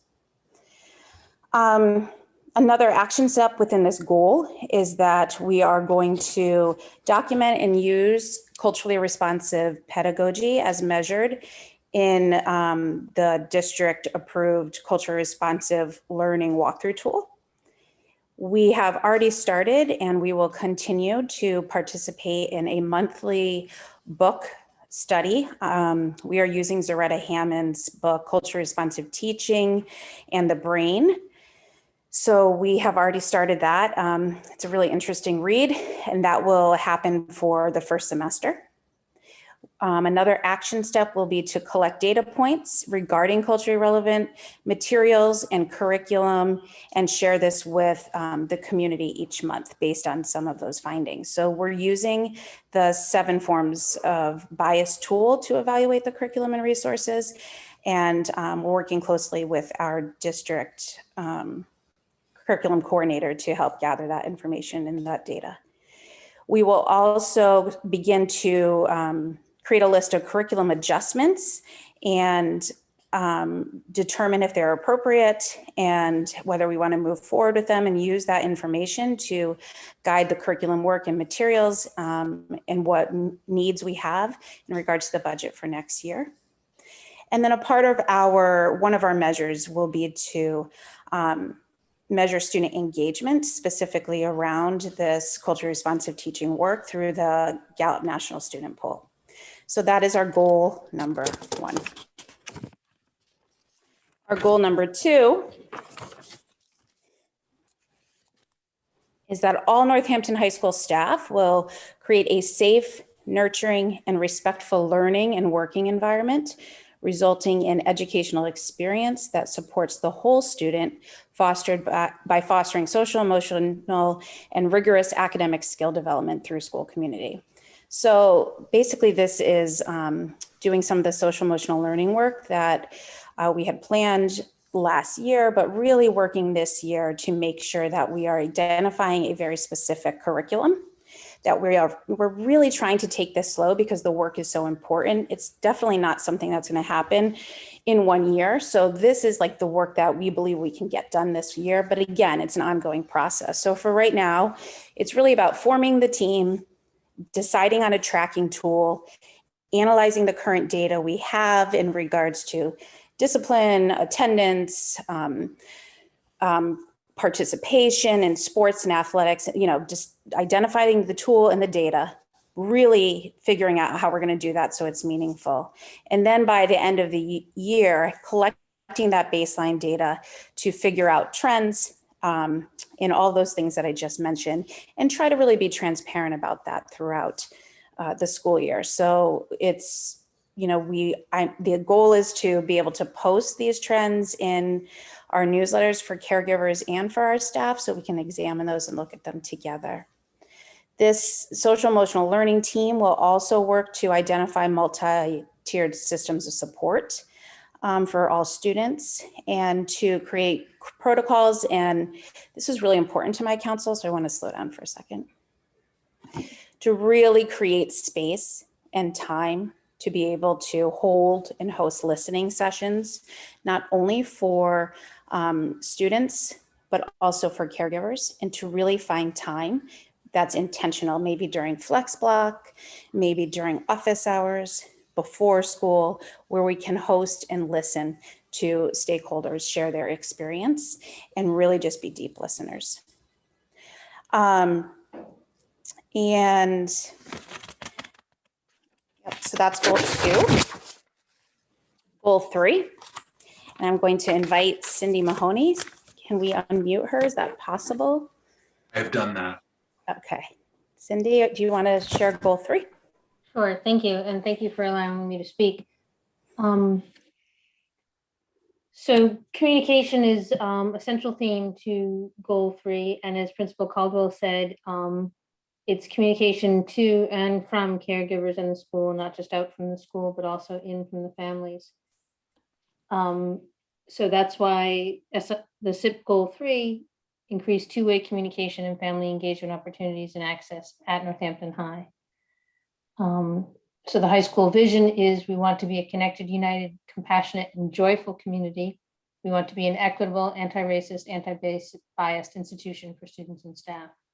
And along with the district improvement goal, empowering and engaging caregivers and the community through classroom, school, and district collaboration that is culturally responsive and values anti-bias, anti-racist practices.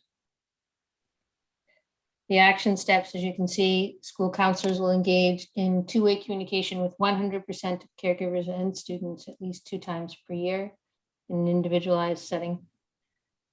There will be office hours for caregivers to share concerns. Principal Valancourt mentioned creating a book study group for caregivers, or we discussed rather as a council, creating a book study group for caregivers interested in reading and learning more about the culturally responsive teaching. I know that as Principal Valancourt mentioned, it's currently the culturally responsive teaching and the brain. And I was also wondering about perhaps a district-wide school read. I'm going off script a little bit, but I've seen books like Hear My Voice, Escucha Mi Voz, When Stars Are Scattered, or Just Ask, or Kamala and Maya's Big Idea. I'm just wondering if we can tie that in with our library goal and the schools, the district's goals of family engagement by having a school community read. Then going back to the script, we will monitor and report data regarding the number of outreach between caregiver and school communication, and communication will be reported using the Otis data platform. Develop a system for tracking which families are and are not engaging in school events, surveys, or other forms of communication in connection with the school. Foster and prioritize participation and leadership from students and caregivers of color. Offer educators and caregivers learning opportunities regarding equitable grading practices, standard-based grading instructions, grading, and formative summative assessments. And there will be the idea is to offer standard-based grading learning sessions twice during the year. With regard to impact, established engagement activities will strengthen caregiver and student relationships with school culture and academics. Show an increase in two-way communication from November to February and March to June. Show increase in participation in caregiver engagement from November to February and March to June, and show increase in student club participation and student leadership participation from November to February and March to June. As part of our SIP work, we will really focus on communication, and there have been a lot of ideas that have been discussed within the school council, and Principal Valancourt put up a note catcher to catch all these ideas. We plan to discuss the idea of a subcommittee focused on communication strategies with representatives from CPAC, LPAC, the PTO, REAL, Booster Club, to try and get as much input from families as possible. And I think that's it. The other thing that I wanted to mention, going off script a little bit, is using the Massachusetts Family Engagement Center. They have resources for schools that I'm sure you're aware of, but perhaps as a school council, we can investigate that more in terms of improving our family engagement. Thanks. Thank you, Cindy. Really appreciate you stepping up and helping with this. Roxanne Garfinkel is our librarian, and she's going to present SIP goal number 4. Hi, I'm Rochelle. And I'm quite new to the district and the school, but thank you for the welcome. So goal number 4 is both simple and I believe will have a huge impact. And it is to redesign the library to provide a space where all students feel a sense of safety and belonging, where they can learn independently and interact with others as collaborators, problem solvers, innovators, critical thinkers, and creators. And just in general, the way that the library currently is arranged doesn't really allow for that. There's sort of just one big space that when I watch and just observe how students interact with the space and each other inside, there needs to be more. And so this is more of a makeover than anything with major, there's no construction that we're talking about here. We're just talking about rearranging. And so part of the vision is that we want to be a connected, united, compassionate, and joyful community. And the library space will become an inclusive space that's culturally responsive, gender neutral, and future ready, which is sort of one jargon term that I do like to embrace. As far as the action steps go, we plan to develop a community group that will help with the process, as well as help create a funding source for the whole project. And then the impact listed includes student access. Students will be able to access material without any assistance or with very little assistance, and be able to access the space, both for independent and collaborative work. We hope that there will be more of a meeting space that will be flexible and welcome to the rest of the community, the whole community.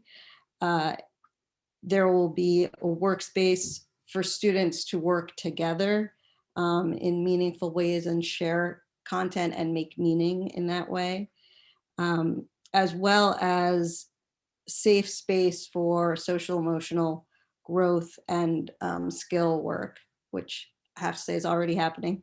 And that essentially will be available, a space that's available for a variety of modes of instruction and learning. I'm happy to answer questions because that's the last goal. And maybe there's questions for others too. Thank you, Rochelle. I just want to say that we talked a lot about in our school council, you know, how we could set goals for days, and really these 4 goals are the goals that will drive all of the, you know, much like Desmond said about, you know, these are the goals that are going to drive all of the work that we do, but there'll be a lot of things that happen along the way. And I feel like these overlap and they're powerful enough that they will sustain our work for the year and many, many more years to come. So that concludes the presentation of our SIP, but I'm happy to answer questions with my colleagues or my council. Thank you so much. Member Rusanski. Thanks, and thanks to everyone who's presented tonight. So I know this is the last presentation, but so I just want to say I'm really excited about, and I'm sure Principal Valencourt can guess even which one, about the goal number 3 on family student engagement. I think when we talk about creating a joyful community, and I know that Principal Caldwell discussed this too, I think we have to really take into consideration the mental health, the raging mental health problem that we have just in our community, and especially with in our middle and high school. And so I'm just a big believer of parent-teacher conferences, and this sounds like the closest thing I've heard. It sounds really close to it, so I'd love to just, I think it's really important, just not for academic purposes, but also for mental health purposes, that caregivers and teachers talk and communicate about what's happening with their students so that they can each go back and do a better job and have more information. So can you just say a little more about what this, it sounds kind of exciting that school counselors will engage in two-way communication and the office hours, etc. It sounds almost like a parent-teacher conference. Yeah, so the goal is that, you know, as we said here, that 100% of caregivers and students will have a connection, a two-way conversation or two-way connection with their school counselor. And, you know, we know that there's a lot more they can do, but that might mean, you know, counselors are working within their own goals this year to develop strategies to do that. We've already tossed around a number of ideas, including, inviting caregivers into scheduling conferences. It could be taking a look together at next steps for college planning. It could, I think there are a lot of things that could take place. Some of those, it could be having individual meetings about filling out a FAFSA. There are a number of things that could happen along the way, or writing, looking at the DCAP together, or writing an individualized plan. So those are just some ideas. The counselors are looking forward to this goal and have included it in their own professional practice goals, but and to be respectful, we said it would happen one time this year, which I think is a really good. So we'll see how that happens. That's great. And then what about the office hours that and one time sounds, like 100% more than not at all. So that seems like a vast improvement. What about So the office hours. Mhm. Sorry. So the office. Oh, there we go. We're just talking at the same time. The office hours could be, yes, with counselors. So much like teachers have their own office hours after school and they meet with students, counselors can have office hours to also meet with students. That's open to all educators in the building. Again, they would have to determine that. Also, they are open during Flex Block, which is new this year, but it offers an additional office hour in time for counselors and all teachers to be able to meet with students. Office hours, I'm thinking, are really about administration having time for people, both my teachers and my faculty. We're having Friday office hours where people can come in and just casually talk, or we can talk business. I have an open calendar with office hours where teachers and educators can sign up for either feedback or just to share ideas, or to talk, get advice, or some coaching. And I have the same with office hours also with students. So Kamini and I in this student union worked this week about setting up a bi-monthly office hour for students to come in and check in with administration. So that's what I'm referring to as office hours. Nice. And then Cindy, I think, I don't know if you can speak again, but you had mentioned sort of Massachusetts resource on family engagement that also sounded really interesting, that maybe that would be worth looking into to see about further ways that we could engage caregivers with our schools. So thank you for that. I appreciate it.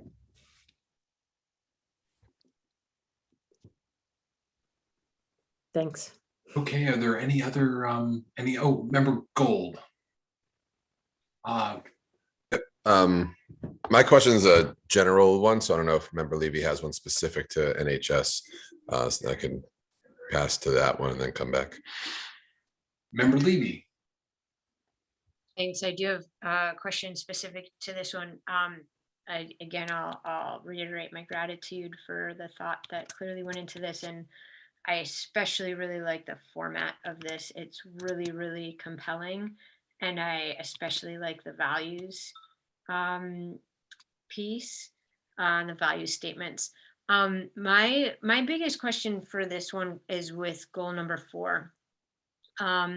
And it sounds like a fantastic goal in and of itself, and some really great work that's happening in the library. It sounds like it will be a very different place in a different field, and I think that's great. My question is really just the tie to goal number 3 in the DIP. I wonder, Principal Valancourt, if you can speak to that.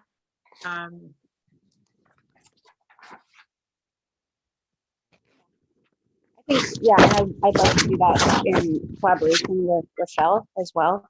So for those who can't see it, so we tied in the library goal with DIP goal 3 to provide instruction and curriculum that empower all students to explore who they are, to embrace and honor the world around them, to identify and think critically about messages they receive, and the powerful contributors to change. So the library really is a place where you go to explore. Of course, you explore academics, you explore different cultures, you explore the world around you, and you do that through text, you do that through reading, you do that through research.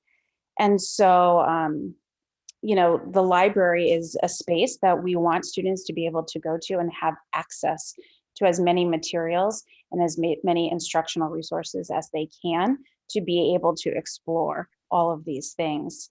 It is about empowering students to find the materials they need and to make sure that they have access to it right away. So this is the first time in the 5 years I've been at the high school where I walk into the library and I see that we have, really intentional sections of the library. So we have, there's like a banned book section. There's a section about queer literature. There's a section, really intentionally about African-American authors or young people who've overcome challenges. Like Rochelle has really done remarkable work with highlighting not only fiction, but nonfiction resources for students to explore and understand the bigger picture of the world around them.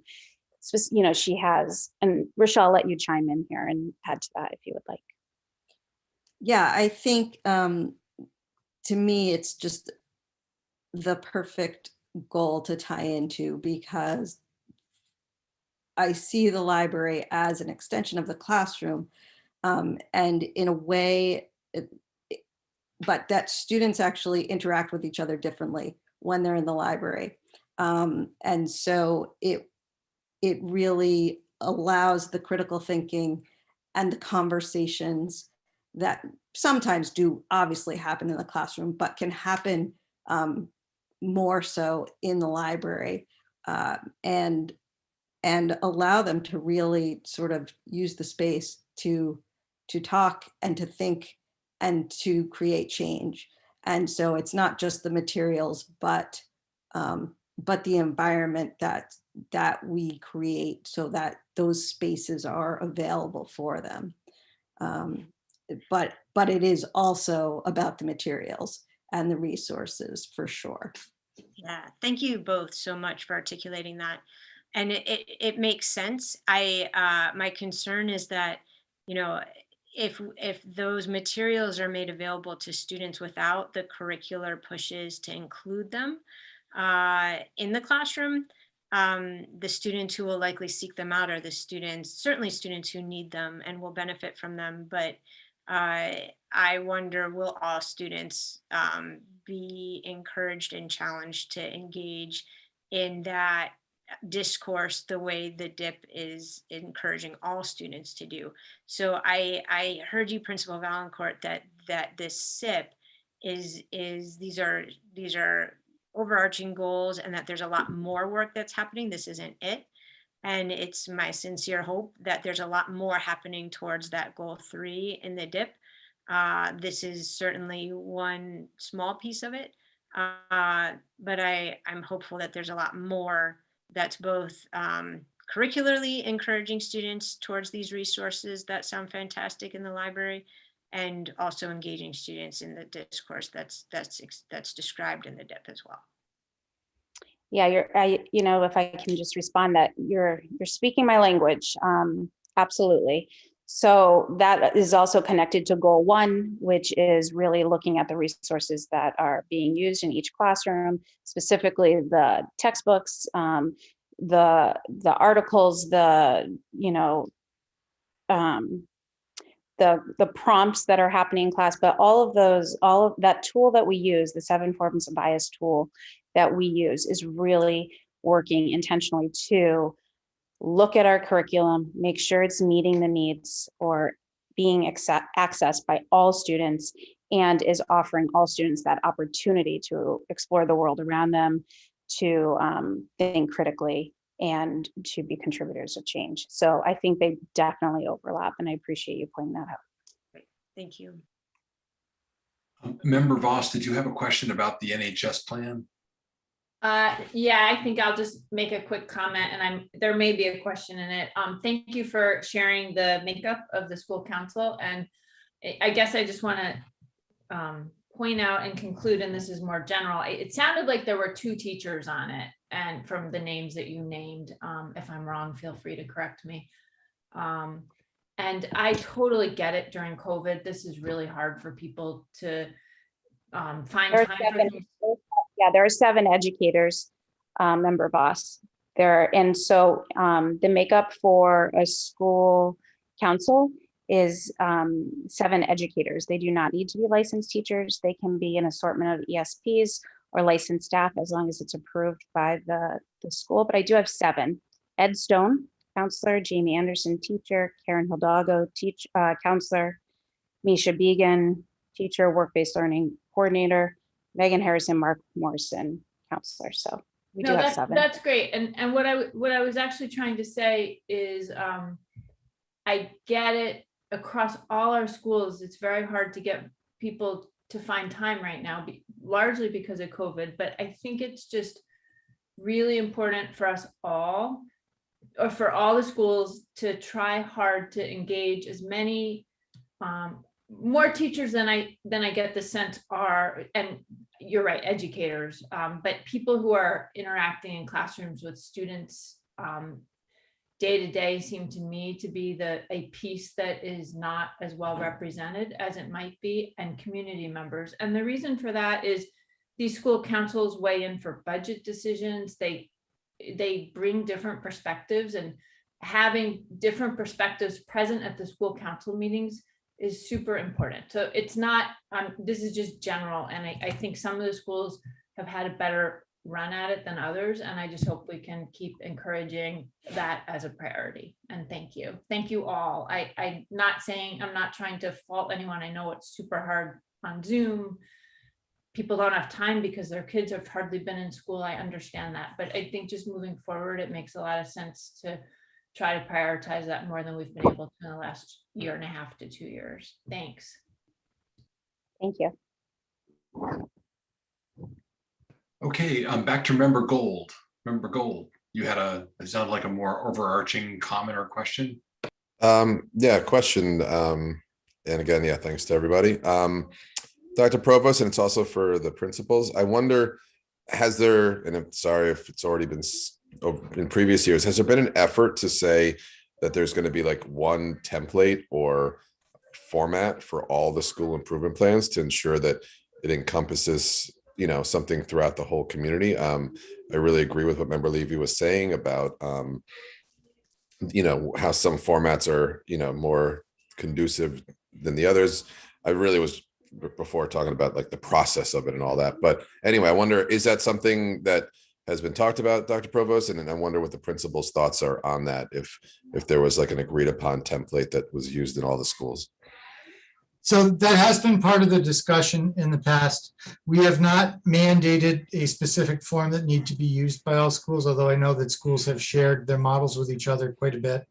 What has been mandated, and this is the only thing that's been mandated, is that all the SIPs need to align to the DIP.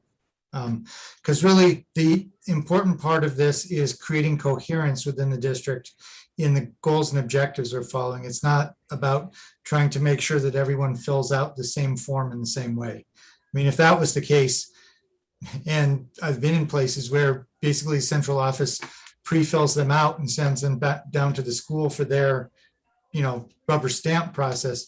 I've really tried to honor the work of school councils and empower the work of principals with their school councils to really, develop the plans that make sense for their school, but also create what Principal Caldwell described as the through lines from the district improvement plan to the work that they're trying to do in their own schools.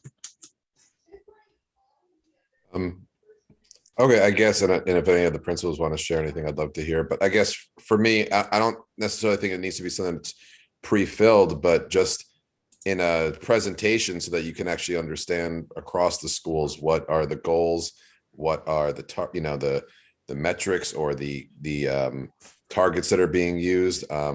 And honestly, I greatly appreciate how Principal Chiquette, when I was on the school council with her, how we brought the idea of the rubric into it, right? To like be able to assess it from year to year and, having something like that. And I just think rather than a mandate, I guess I feel like it could take a load off in some ways, right? Like that it's just like not as much that you have to do. And then maybe there's a way to limit how much maybe, that administrators are expected to put into it.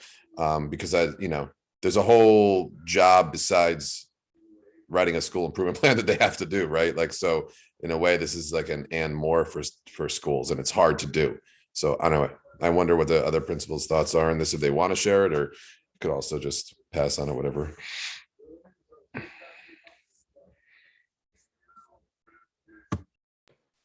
Okay, I guess that's sort of an open call if there's any further comments. Oh, they're saying they can't unmute there. I think, I'm guessing, or at least there's. Okay. Looks I don't like know. Beth is trying Yeah. to talk. Oh, okay. Dr. Chiquette. There we go. Sorry. Okay, there we go. Sorry about that. Yeah, this discussion has come up in the past, and I think years ago, and actually, I think maybe just Sarah and I were here when I'm talking about years ago. We used to all kind of follow this theory of action format, but it felt so superficial to me. And so I think last year, Lori Valancourt, we all shared our SIPs prior to presenting last year, which was very helpful. And I really like the format of Lori's school improvement plan. So I followed my format last year and this year off of hers. I like the idea of a guiding principle. I like, the goal, and then the evidence of success and the improvement strategies. So I kind of followed her lead on her improvement plan because I really liked it. But as long as I've been here, there's never really been any kind of like mandate for us to do the same thing. Okay, if others want to speak, could you raise hands for me? Just because the way the screen is set up now, it's hard for me to. So if there's any other comments from principals, if you want to raise hands, I can recognize you. Looks like we don't have any. Oh, sorry, Member Gold. Yeah, and so I guess just to follow up on it, and it's I wonder if it's something that we figure out if it's in the community's interest for, because I think that knowing what our schools are doing, being able to easily understand the plans for our schools, all of them across grade levels, is really valuable as a parent, and I'm thinking, like, to be able to understand what the middle school and the high school's goals are as our kids are traveling through them, and from an elementary school. And so I guess, maybe in some ways it's just those three levels here, but I don't know. I think that it's something to, I don't want to come up with a template. I mean, I love the idea here, and what Principal Chiquette was saying, where, partnering with another principal, like maybe just, even if it was just the 5 of them, the 6 of them, and Dr. Provost, like, develop their own. Like, I'm not asking for a mandate of like, it has to be like this, but I'd imagine it would simplify things. So at some point, maybe look into it some more. Duly noted, Member Gold. Thank you very much. Okay, so that concludes the presentations of the SIP plans. So going back to our agenda, in terms of future business and meeting dates, we have a Rules and Policy Subcommittee meeting scheduled for Monday, November 2nd, 2021 at 6:30. School committee meeting, Tuesday, November 9th, 2021 at 6:45. And then a school committee meeting with the Student Advisory, December 9th, 2021 at 6:15. So the next item on the agenda is an executive session request. And I would entertain. Motion to request to enter executive session under Massachusetts General Law, open chapter meeting, Chapter 30A, Section 21A3, to discuss strategy with respect to collective bargaining or litigation if an open meeting may have a detrimental effect on the bargaining or litigating position of the public body, and the chair so declares. Is there a second on that motion? Second. Okay, so the motion's been made and seconded. I'll ask for a roll call vote. Member Busansky, Yes. Member Fallon, Member Fallon lost her internet and is trying to get it fixed, but so she is out of commission. okay. I think Member Seraphy Cox is on her way into the meeting, but she's not quite here yet. Member Condon. Yes. Member Levy. Yes. Member Goldman, Yes. Member Voss, Yes. Member Gold, Yes. and Mayor Narcoit. Yes. Vote 7 in favor. Okay, so the motion carries. And so the school committee will now move into executive session because to hold these deliberations in open session would be detrimental to our bargaining position. I will note that we will not adjourn from executive session. We will actually return to open session to deal with 2 remaining items on the agenda. And so in terms of going into executive session, are you going to create a breakout room for the school committee to move into? Yes, Dr. Choquette has very kindly volunteered to create a breakout room for us. So Beth, if you would put the school committee and myself and Dr. Provost into a breakout room.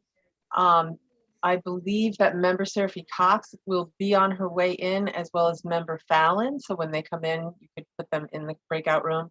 And Layla Taylor as well should be here soon. She's not coming. Oh, right, she's not. No, this is simple. We don't need Jane Taylor. But Nick Bernier's here, and I'm not sure, is he coming in as well? Next should be in the executive session. Okay, so all of the above, Beth, if you will. Nick, your hand is raised, or you're just, I was just trying to let Annie know that I was here so I could be put in the breakout room. I appreciate that.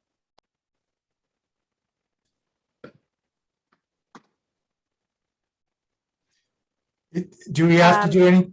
I guess Emily will text us when she's coming back in. Okay. So I think I have everybody. I have 13 people. So I'm gonna.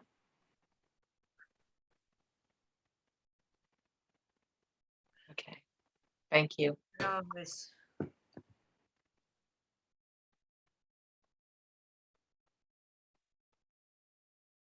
Recording stopped.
Good evening to folks who are watching this.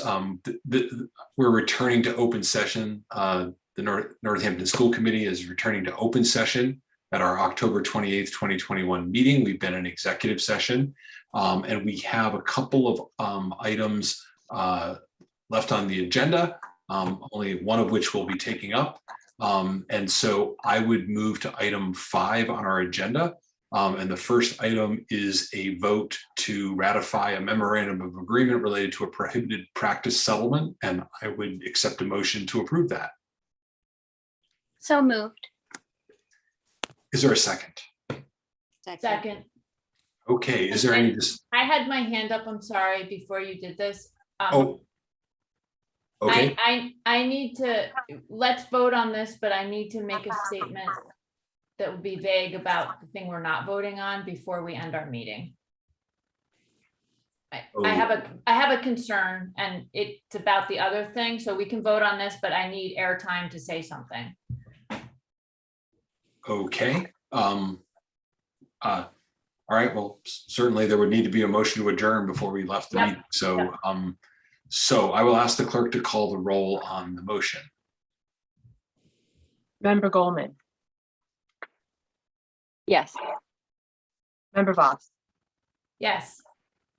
Member Gold. Doesn't seem to be back in the meeting. I don't have any messages from anybody. Mayor Narcoitz, Yes. Member Busansky. Yes. There's no member Fallon. Member Seraphy Cox, Yes. Member Condon. Oh, do we not have Member Condon? I guess not. Member Levy. Yes.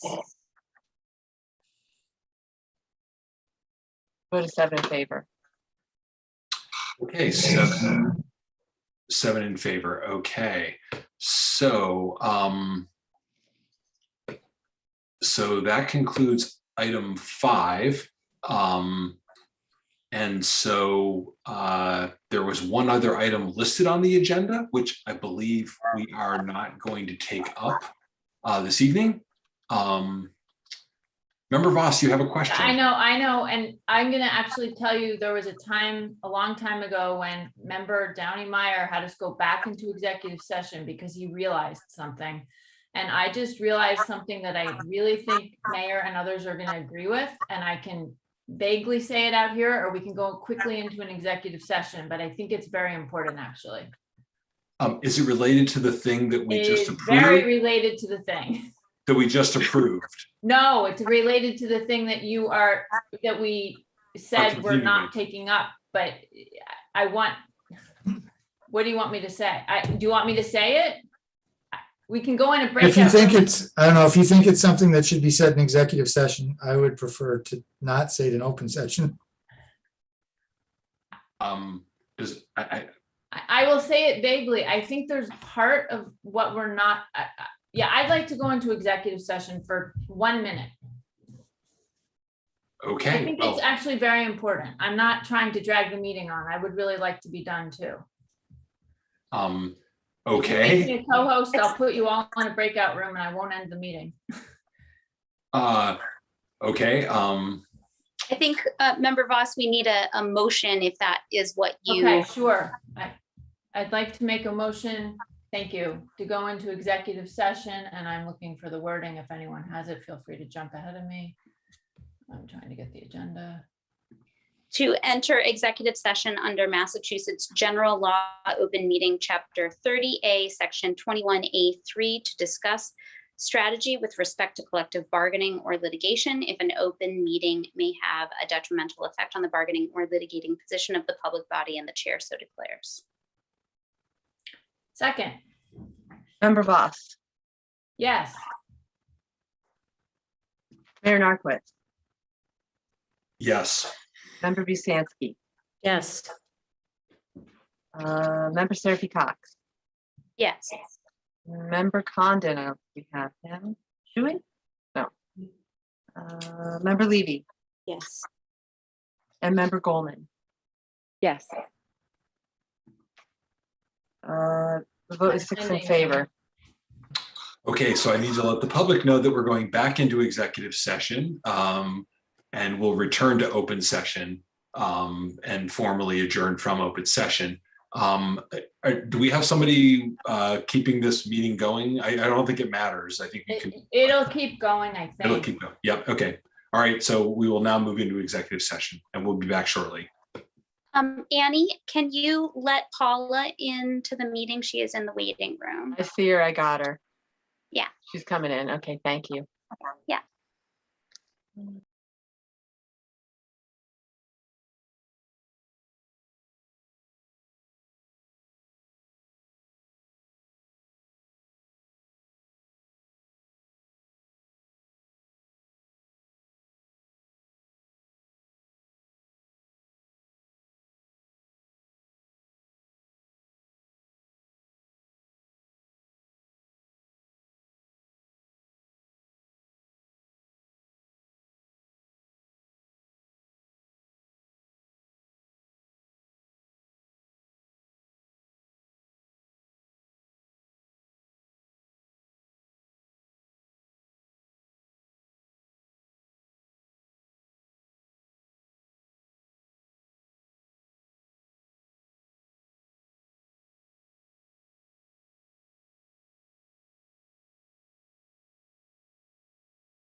turn to open session from executive session.